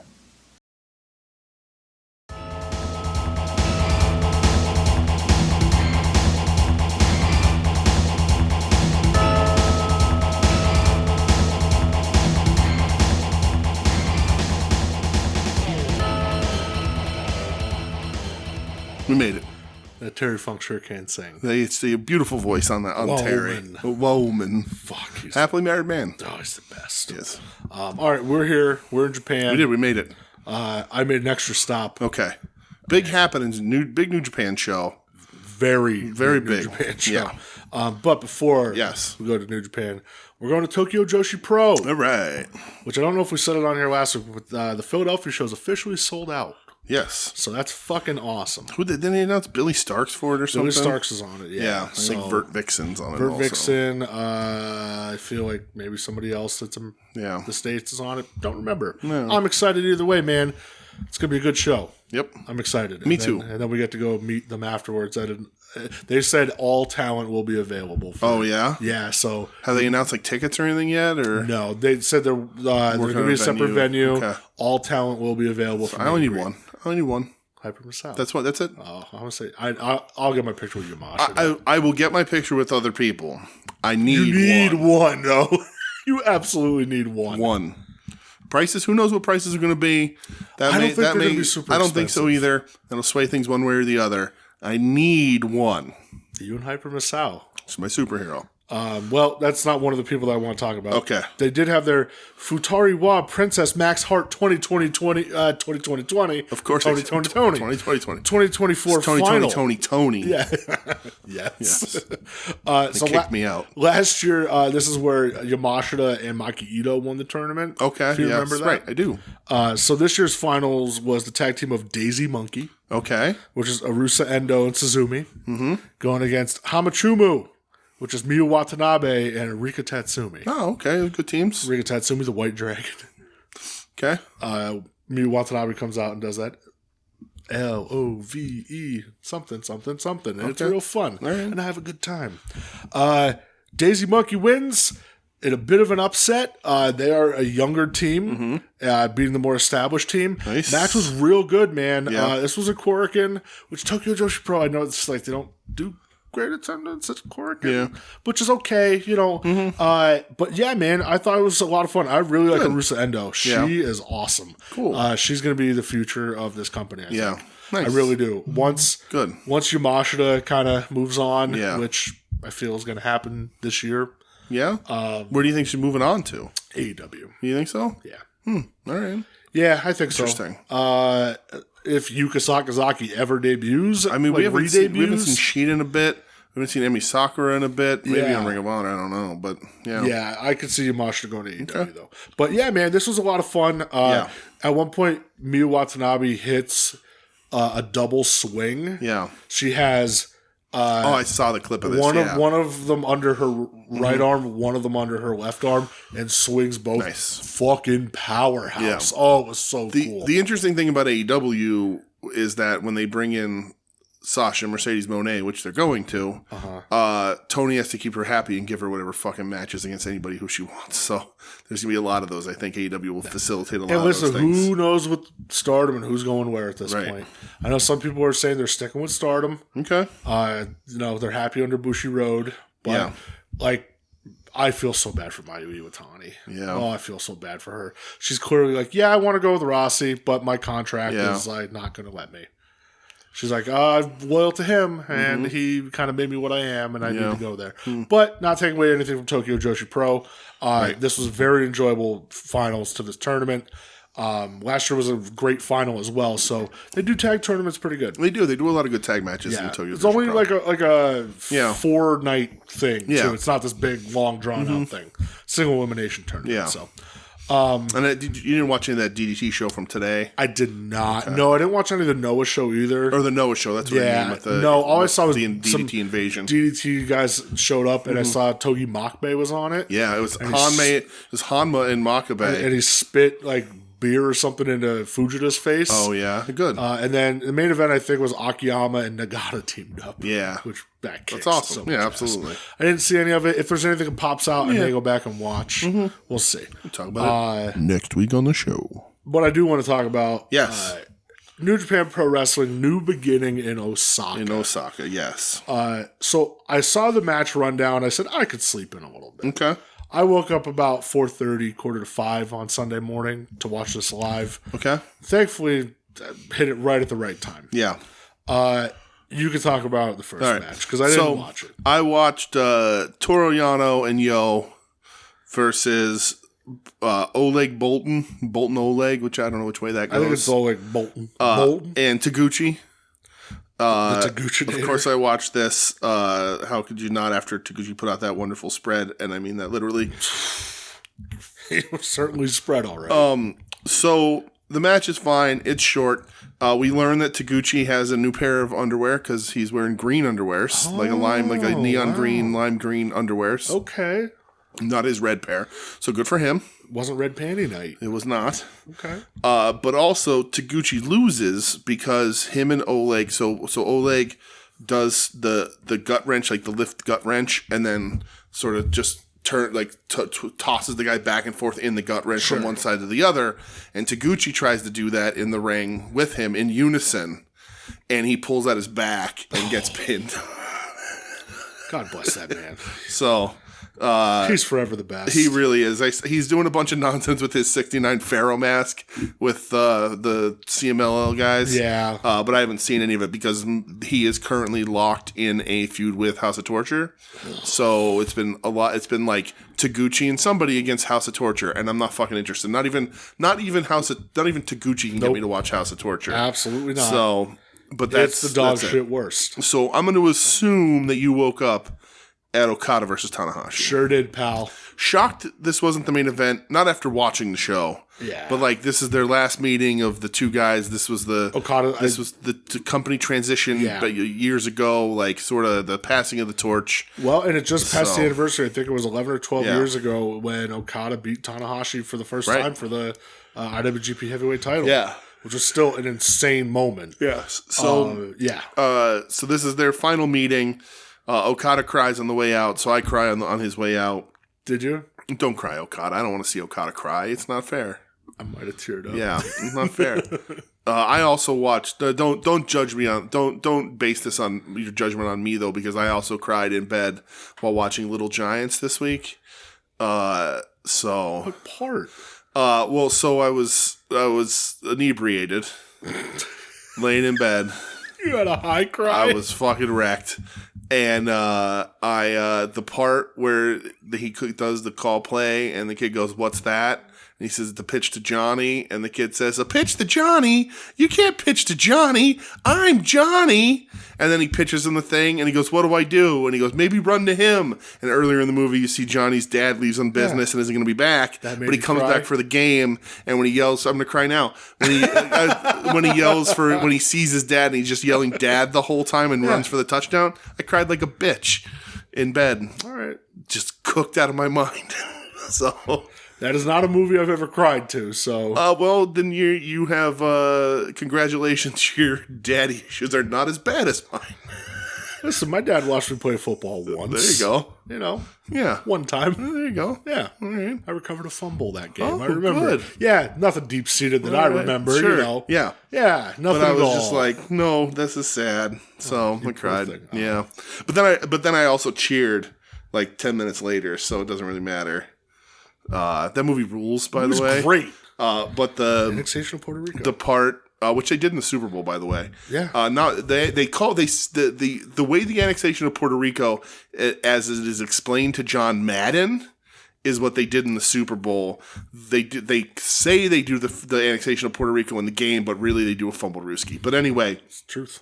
the part it's one of the best parts in any movie ever is when Icebox has enough of them picking on Junior in the game. Icebox rocks. And she goes into the locker room, puts on her pads, and she comes out, and Spike's dad goes, they can't let a cheerleader play football. And Ed O'Neill goes, that's not a cheerleader. That's my niece Becky. Yep. And she's pissed. Yep. Such a good line, man. Yeah. Fuck yeah. It's so great. That movie rules. Al Bundy coaching them. That's right. God damn it. The fucking Cowboys. But yeah, Okada Tanahashi. Little Giants, by the way, on Tubi. So Oh, there you go. there you go. The most important streaming service. I'm now. I know this is a complete sidebar, but I'm now watching the Shaquille O'Neal motion picture. I saw Steel. I sure saw it. Yeah. Is that on Tubi as well? Yeah, That's perfect. I haven't I'm finished so it, but I happy did. you're I did watching write that. my review because there was a ridiculous line by Richard Roundtree. That movie's real bad. I might finish it tonight. Are you gonna get inebriated and finish it? That is how I've been doing it so far. Why break it now? I mean, if it works, You know, would cover me in shit and roll me in breadcrumbs. Okay. I don't know what that means either, but he What said the it. fuck? I don't know, but he said it. Oh, sure. Richard Roundtree says it. So, the Sorry. fuck's going on? Go ahead. Okada Tanahashi. Yeah. Okada cried. I cried. Yeah, I cried as well for Yes. Okada. Okada wins because it's Okada. Right. And he's fucking God. The coolest thing in this match to me, and it's good, Tana is what he is. I think, again, we say this every time. This would be also a really great time for Tana to stop. Yeah.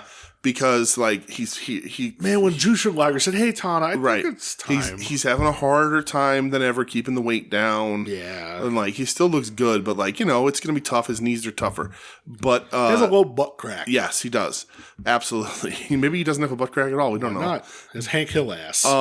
But Tana's Rainmaker reversals were incredible in this. Yeah. Like, sometimes he was just straight smacking him in the face. Great. And other times he was ducking and reversing and doing different holds. I thought that he looked really good on those and really sharp. But, like, again, like, I love Tana, but I don't need to see him continue to wound himself and force himself to walk around. I agree 100%, man. And then Okada cries in the ring afterwards. He sure does. Which made me cry again. Yes. Zack Sabre Jr. Yes. versus Bryan Danielson. Yes. Brother. Yeah, these guys are all right, huh? Hey. It's almost like they know how to wrestle each other. Spoiler alert, I think I'll be talking about this at the end of the year. Yeah, you think so? That good? Okay. God, yeah. This was fucking... It was awesome. It was very good. It was incredible. Yeah. It was incredible. They wrestle such a technical, violent style. Yes. My It's favorite just part crazy. is when they both have each other heel hooked and they're just kicking each other in the face. Yeah. And like Sabres, I'm like, oh, okay, I understand how that works. And then Dragon does his, and I'm like, he's just kicking him. Yeah. Like, he's just for real, just stomping his face in. It's gross. Yeah. I love when they're like that and Danielson says, all right, this is what you want to do? Yep. This is how you want to go? All right, let's go. Yeah. And he spits in Sabre's face twice, which Danielson's been spitting at a lot of people has lately. been. I kind of like it. What a crazy, like, and we're not even there done yet, right? And he's only going to part-time. Like, he's not retiring. He's becoming a part-timer, supposedly. I don't know that he can. But like that fire in the belly. This run that he is having out is insane. He's just like, I'm just going to wrestle all my dream matches before I'm done in case I can't get him again. Yeah. So and he's doing another one with Sabre. Well, I don't know if that's not official. Okay, but he challenged like wants a 2 out of 3 He wants falls. one on neutral ground. So yeah. Listen, if anybody's got the ear of the booker at LVAC, Joe, there you go. Maybe just talk to the boss. Right, yeah. Neutral ground, 2 Right. out of 3 falls at Sokol's. Okay. All Okay. right. Yeah, that sounds great. I'll cry the Okay. whole time. I'll buy all the tickets, so it's just us. That'd be fucking great. Yeah, we're just buying all the tickets. It's a sellout, but there's only 3 people in the That's crowd. it, yeah. Yeah. If we like you, you're allowed to come. Yeah, right. Other than that, nope. Absolutely. Yeah. Joe on commentary just calling it by himself. There it is. Yeah, dude. I absolutely love this. Yeah, it is very, very Zack Sabre Jr. gets the win. Yeah. It's incredible. I like that Sabre has come out and basically been like, listen, like, give me the ball. Like, I'm ready for it. Yeah. Like, let me be the dude that's the top of this company. He said, and I think he's completely right. He's ready for it, and he's that fucking good. He said, if you give me the chance, I am not leaving. Right. I won't leave. Like, I'm telling you right now, you give me a chance, I'm not leaving. It's the only place he wants to be. Yep. It was crazy. Dude, just watching these two, it's awesome. so They're violent. incredible. Yeah. It's so technical, and just the counters to the counters, it's just oh my god, I was in heaven watching like this I can't match. I can't even like review it without sounding like just generic, like, oh, this and that, and the holds and this, because it's just wonderful, crazy, technical wrestling. Yeah. And like they're just both so fucking good at it, and they're both having so much fun doing it. Like, it's technical, but it gets violent too, right. which is like, yes, when they turn it up a notch, just start booting each other in the face and smacking each other. It's like, this is fucking crazy. Yeah. I loved it. I serious. I think I will be talking about that towards the end of the year, my friend. All right. I like it. Main event. I got a lot.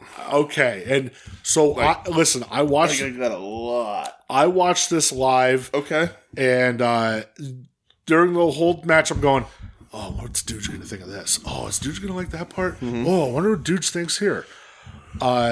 United Empire, Bullet Club War Dogs, cage match. Kinda.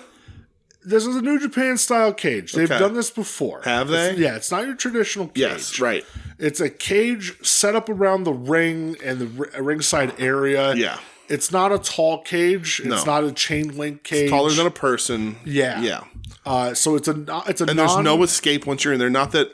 So my biggest issue with it is that, like, New Japan does do countouts and stuff like that and brawls outside the ring, but it's not common for a match to end because of someone running away or a count out outside, especially not in high caliber matches like this with these people that are in it.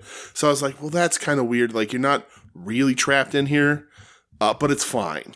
It's just when you hear cage match, us as American wrestling fans, and then we hear that it's War Games rules, I have a very particular idea in my head. And I, like, for the first, like, 5 or 10 minutes, I was like, when are they going to put up the rest of the cage? Like, are they going to, like, when everybody's in, is it going to lift up? Like, what are we doing? But it's fine. It's just sort of like, okay, this is interesting. It's different. But Ospreay in his straight up Masawa tights, dude, loved it. Straight up Masawa tights, cool. Yes. And when he like climbs the cage, and when that part of the song when they say Ospreay, that crowd was so fucking right, because this is his last match here too. Like done. Him and Okada has one more. Yeah, like a one tag or team two, schmoz. I think. Yeah. This is Ospreay's like, nah, this is my last one. Yes. Listen. All right, I'm going to say this. This goes 65 minutes. The second longest match in New Japan history or whatever. Yeah, 65. This is, again, War Game style. Yep. But it was almost like every 2 minutes a guy would come out. Well, so it's heel advantage like God intended. Which is the way it should be, which is when WWE did a Survivor Series, I was shocked it wasn't heel advantage. Ospreay and Finlay start, and Ospreay's like, 10 minutes, just you and me. Like, let's. He's like, all you're going to give me is 2 minutes. Right. And the cage is open, 10. the doorway's open until everybody's in. Yeah. But he's like, no 2 minutes, give me 10. And then Finlay's like, I'll give you 5. Yeah, which I like. That's fine, yeah. And so that's who starts it. Yeah. Which is also crazy having the two captains start. I love it. I like it, yeah. I think it's a great idea. Let it, like, just fuck it. Let's go, man. I don't know where to start. Okay, so here's what I'll say. I think the first half was a little boring. The Ospreay Finlay stuff was cool, but then like you just have you get the advantage, and then you don't get the advantage. And you get I was like, okay, it's a little bland. It's a little basic to start. You know what? When you go back and you watch War Games matches, right? That's how War Games are. Right? That's what Absolutely. It is, you know. But like, it is this way because it goes 65 minutes. Yeah. But there's some when it ramps up fast, and it finishes batshit crazy. But yeah, so shout out Drew Maloney working with a torn bicep. oh yeah, Yeah, his arms rotate. oh yeah, is that what it is? Yeah. He gets a gusher too. Dude, he bleeds That fucking everywhere. Kansas City lineman played with a torn, like a tear in his arm Oh yeah. and played the whole fucking game. Yeah, Crazy. Crazy. So I got it. Well, first of all, Marcus, congratulations Yeah, right, on the Chiefs. sure. Go Chiefs, Chiefs Kingdom. yeah. Uh, Couldn't have done it without you. yeah. So when Alshon Jeffrey, when the Mm-hmm. Eagles won the Super Bowl, he tore his rotator cuff in week 1 and played the whole season. Oh yeah, nice. So cool. I'm just saying. So yeah. So Ospreay hits a really good gusher from Clark Connor's barbed forearm. Yes. And this is then it just sets off a everybody bleeds dude. sort of thing, which is true. Can we talk about Hanare? With the fucking full head, He got like fucked looking up, like the man. Yeti fucking bandage. He got hurt bad. yeah, he did. To the point where the doctors were outside the cage with Yeah. him. Like they said they were giving him a concussion test Yeah, right there on the that's spot. crazy. He got fucked up. From what? It was either Did we even see it? Yes, so it was either Clark Connors or Gabe Kidd did like almost suplexed a table at him, and he caught it. And Ospreay came out and said, "He goes, you don't know how bad, how much blood he lost. Wow. Like he got fucked up because he came in. He was a house of fire, man. He was awesome. Yeah. Another thing I'll say about Hanari, this is after he got bandaged up and everything. Yeah. Him and Gabe Kidd. Listen, I like Gabe Kidd a lot. Mm-hmm. Gabe Kidd, I like him a lot because he doesn't know that wrestling's not real. He thinks this is a legit fight. Yeah, for sure. That exchange that they had, where they're both bleeding, Hanari punches the chair once, punches it twice, and punches the seat out of the chair. Yep. Hits Gabe Kidd with the chair. Gabe Kidd kind of stumbles and no-sells it. Yeah. They smack each other. Hanari hits him with a right hand, and it sounds like a fastball hitting a catcher's mitt. Yeah. And I go, oh, there's your receipt. Right. Like, Yep. you just got fucking smoked, Yeah. buddy. So TJP comes out, and I was like, I thought we were getting the ass wang, but it's just TJP. But all right, whatever. I did like when he had the barbed wire around his boot and he was face washing Clark Connors, and that was and sick. then Coughlin, your buddy, the android, comes down. Comes down to the ring fucking guy with 12 folding chairs on his he arms. looks awesome. But then can't fit through the door, so he has to take them off before he walks through, and then they bring them in one at a time, which is fucking hilarious. Yeah. When Akira comes in, he comes in fucking hot. So when he doesn't come in from the normal entrance, No, he jumps over the top of the cage. yeah. The dive off the Yes. cage was sick. Dives off the cage to get in. I think that's the moment that this match kicks into high gear. Akira coming in and jumping off the cage it's high speed, pedal to the metal for everybody. Like fucking everybody. Yeah. Gabe Kidd hits the Funker ladder spot, Sure did. which makes me happy. He did it good. He did it really good. And then the ass wang shows up. The old ass wang He himself. goes onto the ring. I thought he was going to gig or like put the mask on while he was outside the ring. The spot where he's on, like getting covered under the chairs. Right. But then he crawls under the ring. Yeah. And he comes out as the full on ass wang.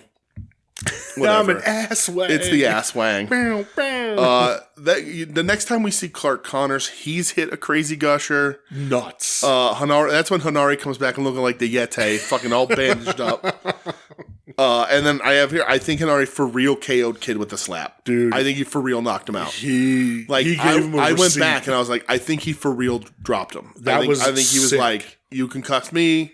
Like I'm like, you don't think wrestling's Sorry, buddy. fake? Yeah. He definitely doesn't know. Then neither do I. And only one of us is tough enough to get face tattoos. Yeah. Fucking crushes them. So like these guys, we were looking who's next up. Like Hanari's impressing the shit out of people. Kid is the only guy in the Bullet Club that has an actual real personality right now over there. And then Gato's trying to put a table into the ring or something, and Okan stops him. Yep.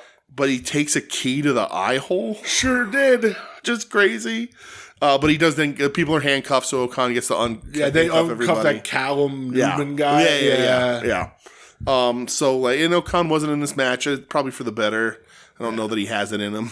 Yeah. I don't know that he has it in him to shoot KO'd. Dude, that Moxley match you That's remember a couple true. of months ago. That's was true. sick. Yeah. And then Francisco Akira finds a fork. Sure did. And does some of the most unsettling fork stabbings I've ever seen. Like, sort of like is he actually, like, is he making him mincemeat? He was going for it, Going man. crazy on Maloney. And then you see Maloney and how bloody he got. Right, and then he literally dog walks Clark Connors. He fucking did. Like, Clark Connors is in a dog collar, and he literally gets dog walked. Yep. And then hung, as one does, over the ring. This match is fucking nuts. It's nuts. Do we get to the part where Clark Connors goes face first into the thumbtacks? Yeah, Oh right. my god. So then they start dismantling the ring. This is where it got like kind of scary. Dangerous. Yeah. So they take the apron off, they take all the ropes tying it down off, they take the padding off, and it's just bare wood. They do the Marcus spot, his favorite spot ever. But then every time anybody even tries to walk across the boards, they bounce and fall into the ring. Oh, it was so scary. But everyone still has wrestling to do. Yeah. So they're trying, and I'm like, this is how you die. Like, I'll give Bullet Club War Dogs this Yeah. as well. They all wore the same camo pants, all absolutely. wrestling boots. Yes. They looked like a fucking unit. right. Hanari gets chained to the cage and beaten. Coughlin is bruised all over his back already. And everybody's falling through the ring. Like, this is it was what Davey Boy, like when the board popped up, ended his career, right? Yeah. Well, yeah, that's why he got fucked up. Well, it was why he's fooked. Well, he was fooked before that. Fooked before that, but fooked in a different way. Yeah. But like they're doing moves, and I'm like, you're either the board's gonna snap or you're gonna fall straight through the ring. Someone's gonna get There's hurt like real no bad. way to actually protect yourself, and they did kind of leave half the ring uncovered to like do moves. Sure. And at this point, it is broken down to just be beatings. Like there's very little wrestling in this match. It's in the violent, second half, man. It's insane, really. And then it just becomes Will Ospreay against all 5 members of the Bullet Club. I loved it. Yeah. I love because most of the guys from United Empire, they're done. Right. They're chained They're up, chained they're passed up, out, they're just done. done. Right. They've been put through the ring or whatever. So all of Bullet Club is kind of just standing there. Ospreay's in the corner. Mm-hmm. He has Francesco Akira like trying to take care of him. Yeah. Because he knows that like he's fucked up.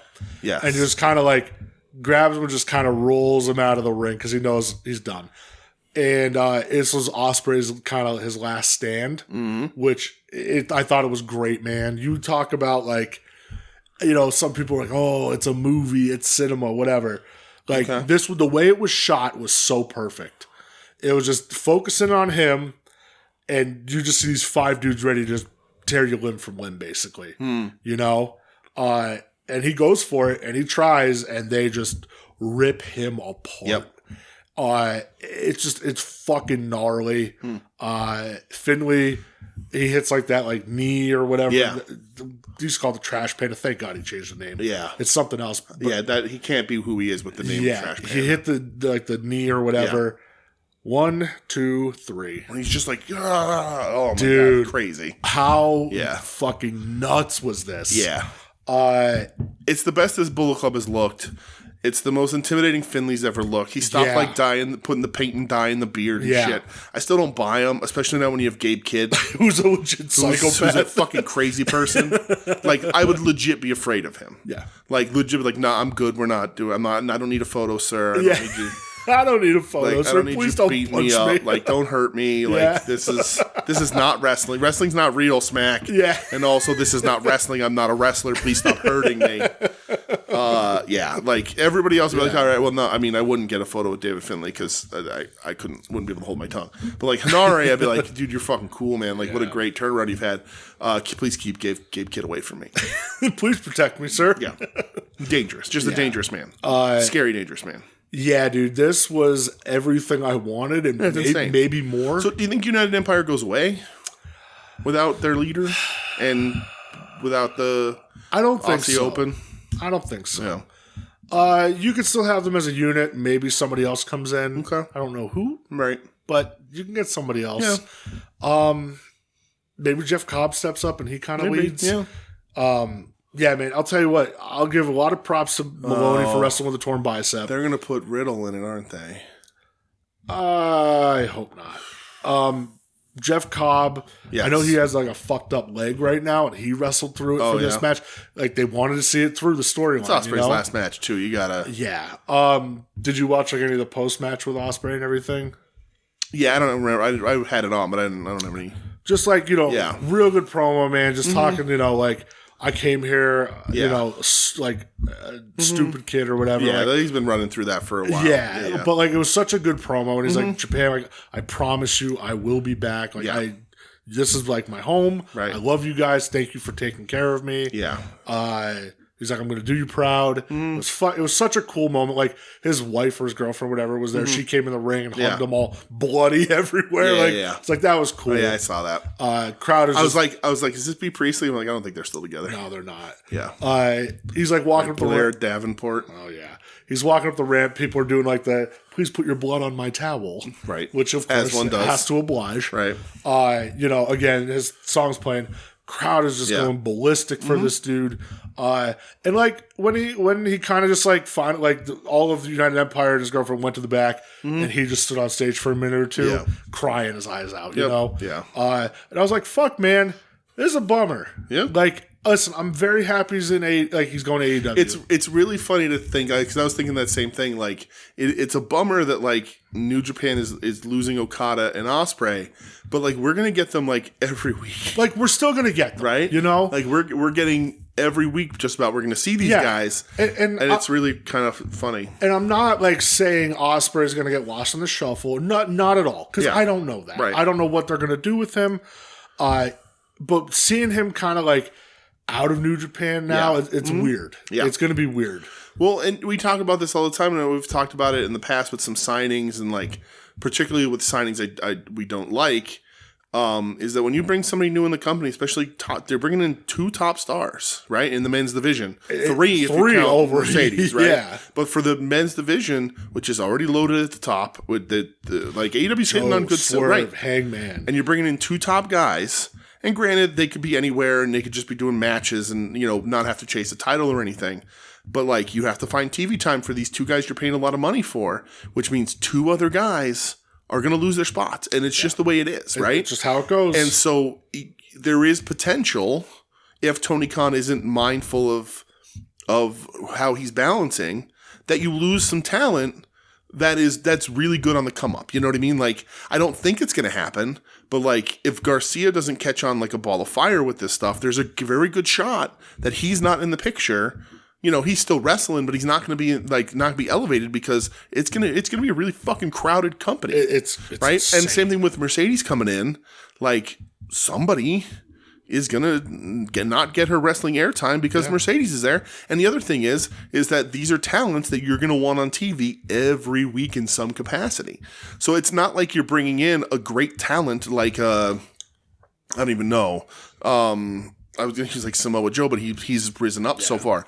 But it's not like bringing in a mid-carder who's super talented that's well liked.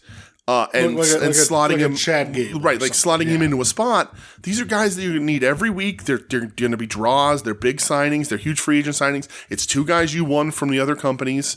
You're paying a lot of money for. So like, where you got to fit them in, and some of these other guys are going to fall to the wayside. And I think there's some good candidates for that. Yeah.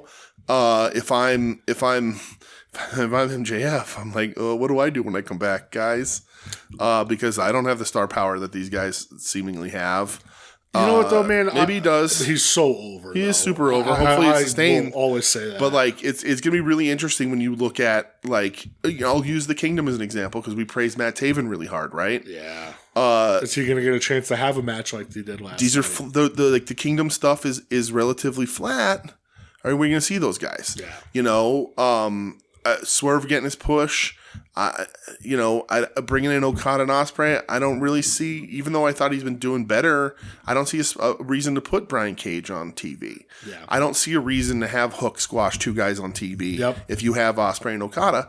It's just what it is. So like, and then on top of that, like, I'm glad that Queen Amanada is catching on right now, because when Mercedes comes in, that's a match a week. I don't care, a match or segment a week, and that's, well, who gets the axe from the top of that then?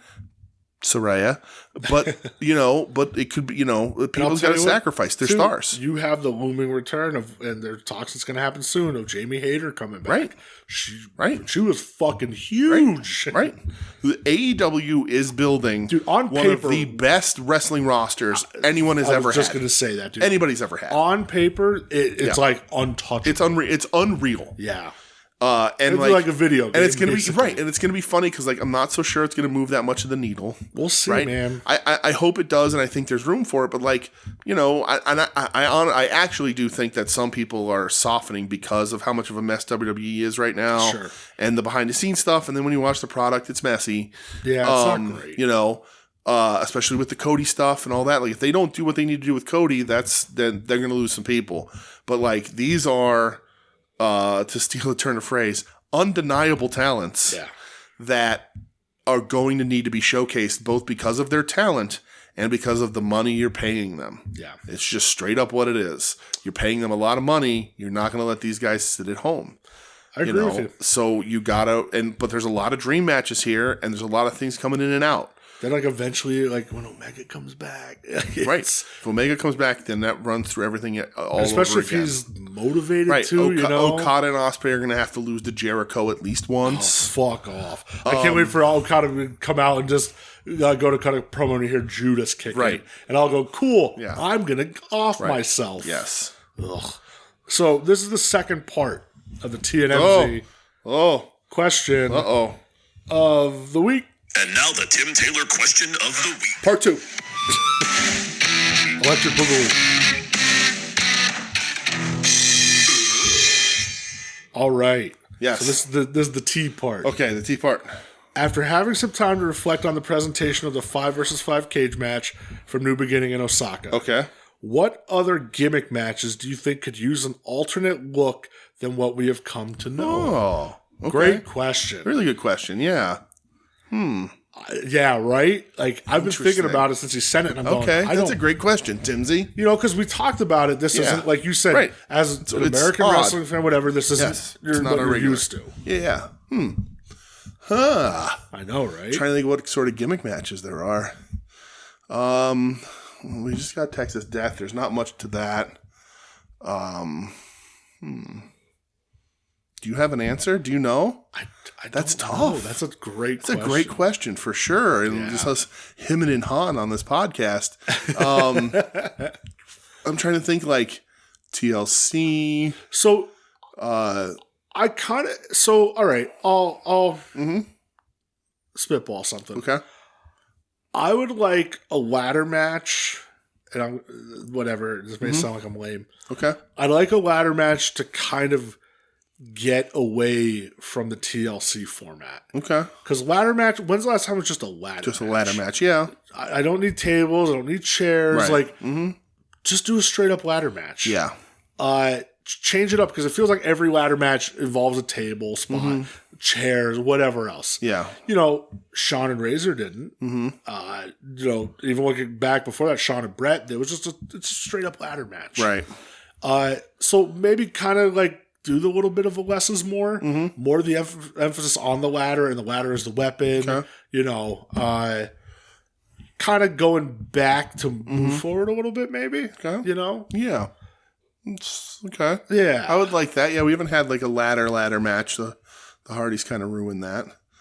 Yeah, because dude, you look at WrestleMania 2000. Yeah. It was just billed as a ladder match. Yeah. Well, it turned into TLC because tables got involved, the chairs got involved. Right. Yes. So really, that's the first TLC match. Yeah. And then obviously they coined the term after that. Right.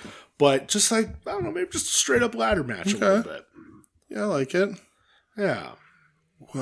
It's a tough question. Yeah. It's a great question. I just had a really crazy idea. But here's what I'm gonna say. And I'm gonna much like sort of we said this is a Japanese cage. It's a little off-putting to American audiences knowing what in our brain we have a cage to be. What I'm gonna say is, let's bring back the Inferno match. Okay. But add a little Japanese flavor. And set the ropes on fire? And make actual explode. Get Onita to brainstorm some shit. and like let's do like an Inferno match. But the thing that like lights the fire is like the ring exploding or something, and then after it explodes, the ropes are on fire or something, and the ring is on fire. Yeah, the Sheik and Sabu almost died that way. It's true. The No, because they suffocated, right? Yeah, they were suffocated. The fucking mat was melting. So like, there's got to be a way to do it. Take an Inferno match as we know it. And mix in some sort of explosion death match into it for an American presentation. You don't want to light an actual fire because it does suck the oxygen out of the ring. But you could rig something up in a way I like that explodes and makes sort of because like the Inferno was just like, well, there's a little bit of fire on the outside of the ring. Ooh, let's just blow somebody up in the Inferno match. Let's blow somebody up. Right. That's what you want out of your wrestling. Like, okay, like you want death. Yeah, here's what I want. So, remember when we were in that baseball stadium and I had that one viral tweet because I had the really good angle of Tremont being lit on fire for like real? He almost died. Do that. Okay. An Inferno match, but like the outside is a ball of fire. Like an actual, like, let's get American TV to allow someone to get blowed up. More things have fire in them. The flaming baseball bat, all that sort of shit. Let's get Onita to brainstorm. What I'm trying to do here is put Onita on a booking committee in the United States. I respect that. Okay. All right. I like that idea. Yeah. I can't really think of anything else. I mean, if you want to bring back the Punjabi prison match, I have no notes. Nobody wants that. But nobody wants that. Nobody at all. So. Yeah, when he said that, I was like, dude. Yeah, it's great. Awesome It's just I can't really think of a ton of ways to like switch the presentation and make it still work. Tim and Marcus will take your answers to this on Final Wrestling. Yes, because I'm very curious. Yeah. Maybe we can do something. I'm just brainstorming now. Just invented it right here on the spot. A reverse battle royal. Fuck off. Get the fuck out of here. Oh, listen, no. Everybody starts outside of the ring. What? God, what an idiot. Fucking Russo. What were your favorite matches this week? Favorite matches this week. Oh, man. Am I going to do this for real? I don't know. I think I am. For the shock and awe, for exceeding expectations, one night only. Matt Taven, Orange Cassidy. Okay. Brody, Mark Briscoe was better. OC, she was better. But like neither of them surpassed my expectations because I knew all those men were fucking awesome. And this one I was like, holy shit, Matt Taven is actually doing something here that interests me. So that's that. And then out of New Beginnings. Oh man. That cage match was fucking crazy, but it still had David Finlay in it, and that's negative points. So it goes Dragon Zack Sabre Jr. So if anybody's going to watch the cage match, if you don't like it, I will understand. It's bananas. It's crazy. It's long. It is very long. I feel like you could have shaved 20 minutes off if you really wanted. For sure. But the thing was, they kept up the violence, and it got so fucking crazy at the end. And so, like, I like the War Games rules. Loved that part. But it was weird because there's no top, and the door stays open, and whatever. So there wasn't. I didn't have the sense of being trapped like you do in a War Games. Sure. So I think if you wanted to shave time, you could have just started them all in the ring and still had basically the same match. But War Games rules is cool because you do get the advantage, and heels have the advantage, which is how that's supposed to be told. So I'm going Zack Sabre Jr. Danielson for sure. Yeah. One of the fucking best. It was awesome. Oh my God. I will. Yes. I have a feeling I'll talk about it at the end of the year. So before last night, I was going to Astronauts versus Gresham Speedball from GCW. Wow, okay. But I'm going Orange Cassidy, Matt Taven. Wow. Yep. Because like that's it. Sometimes you get surprised. Yeah. I'm not going to expect Taven to do it again. Nope. I don't know that he can't. So the spectacle helped him here. I don't think without the spectacle, I don't know that he's having that good of a match. I like Bennett a lot, at least a lot more than I do Taven. But he rose to the occasion. He did. And had a very meaningful match with and OC. Listen, I've seen him in good matches before. I remember the last Ring of Honor show before Tony Khan bought. It was the Briscoes versus Taven and Bennett, and they went for it, man. Like, it was good. Yeah. Yeah, definitely OC Matt Taven. He rose to the occasion. The spectacle was real good. And because it was kind of fun last night, like all of us, Everyone was like, "What the fuck is that?" Shitting on it, and then going, "Oh, wait a minute, Yeah, right. wait, this is actually pretty good." Yep, absolutely.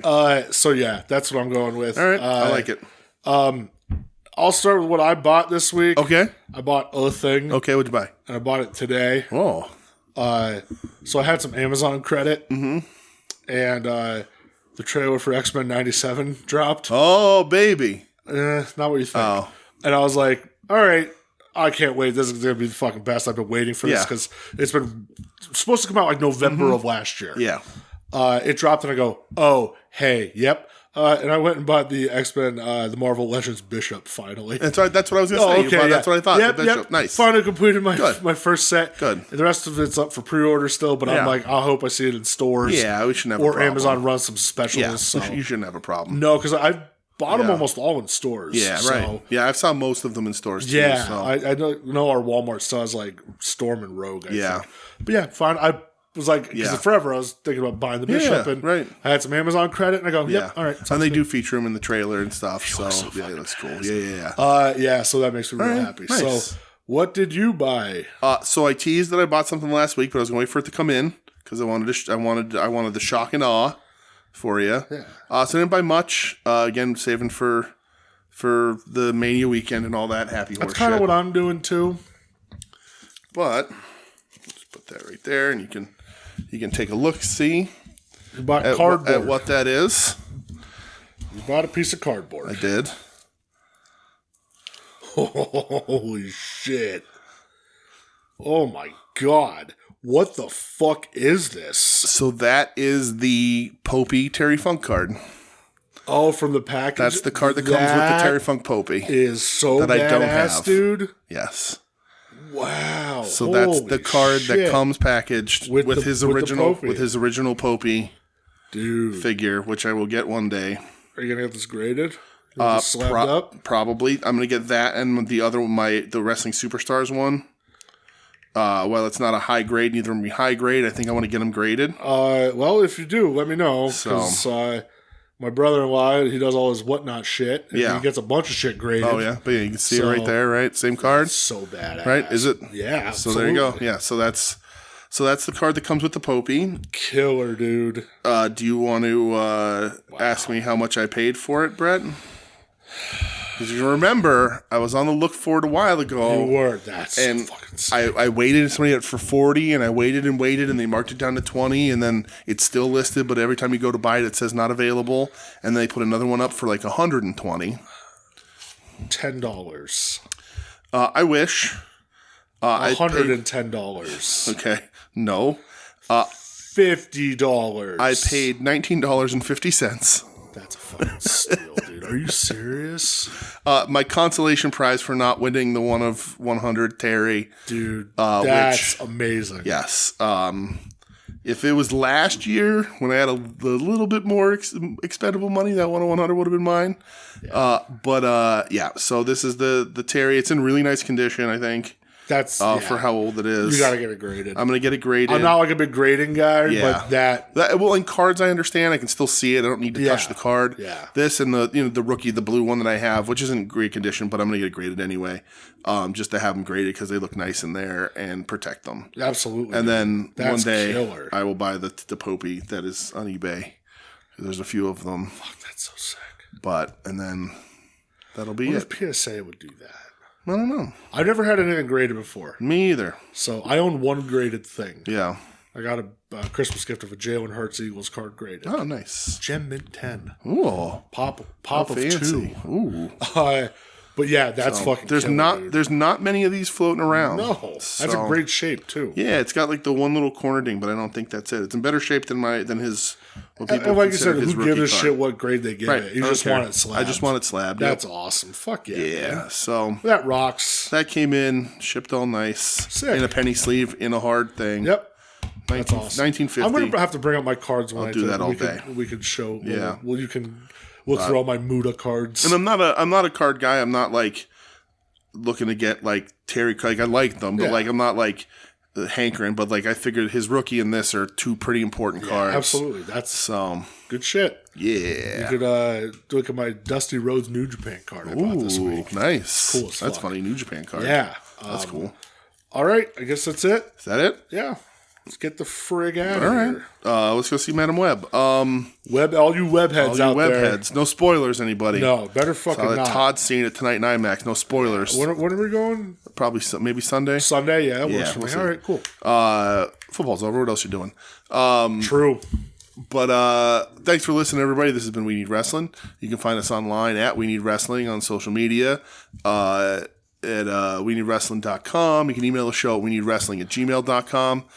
We were at one point the number 126 most popular podcast in all of the United Kingdom. Yeah. So go us. So stuff it. Sean Mooney, is that who I said, or Todd Pettingill, whichever.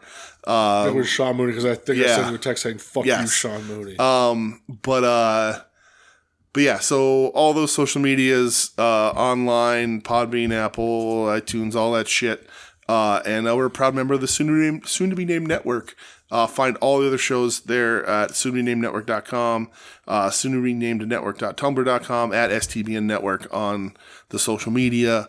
Our other show, Wings on Wings, Fuck yeah. which is the number one show in a lot of fans' hearts. At Odds with Wrestling, Longbox Heroes After Dark, Profane Argument, Hayabusa maybe eventually, who knows. But check all those out. I don't know that I don't even know Did you who say else. Final Wrestling Place? I think pretty sure I said Final Did Wrestling you? Place. Maybe Final not. Wrestling Place? Final Wrestling Place. Final Wrestling Place. Final Wrestling Place. Check them out. Check everybody out. Final Wrestling Place on YouTube these days. Yeah. Looking YouTube good. gig. Looking good. But check that out. Check everybody out. We love them all. Check And it out. I think that's it. Yeah, brother. Right? We'll be back next week. No Collision this week. No. So we won't have that to talk about. 2 less hours of wrestling. 2 less hours to of wrestling. watch. And we'll see what I guess they stacked Rampage this week, though. I think I remember seeing that. I think Rampage is a pretty good card We'll this see week. we can see when Jeff Hardy gets shoot KO'd. Oh, boy. I'm going to guess they cut that match. They'll probably show it. Yeah? Yeah. All right. But until it. then, I don't know. what do we do? It is what it is, and it ain't what it ain't. That's all I got. You're listening to the soon-to-be-named network, the Lamborghini of podcast networks. Knock it off, nerds!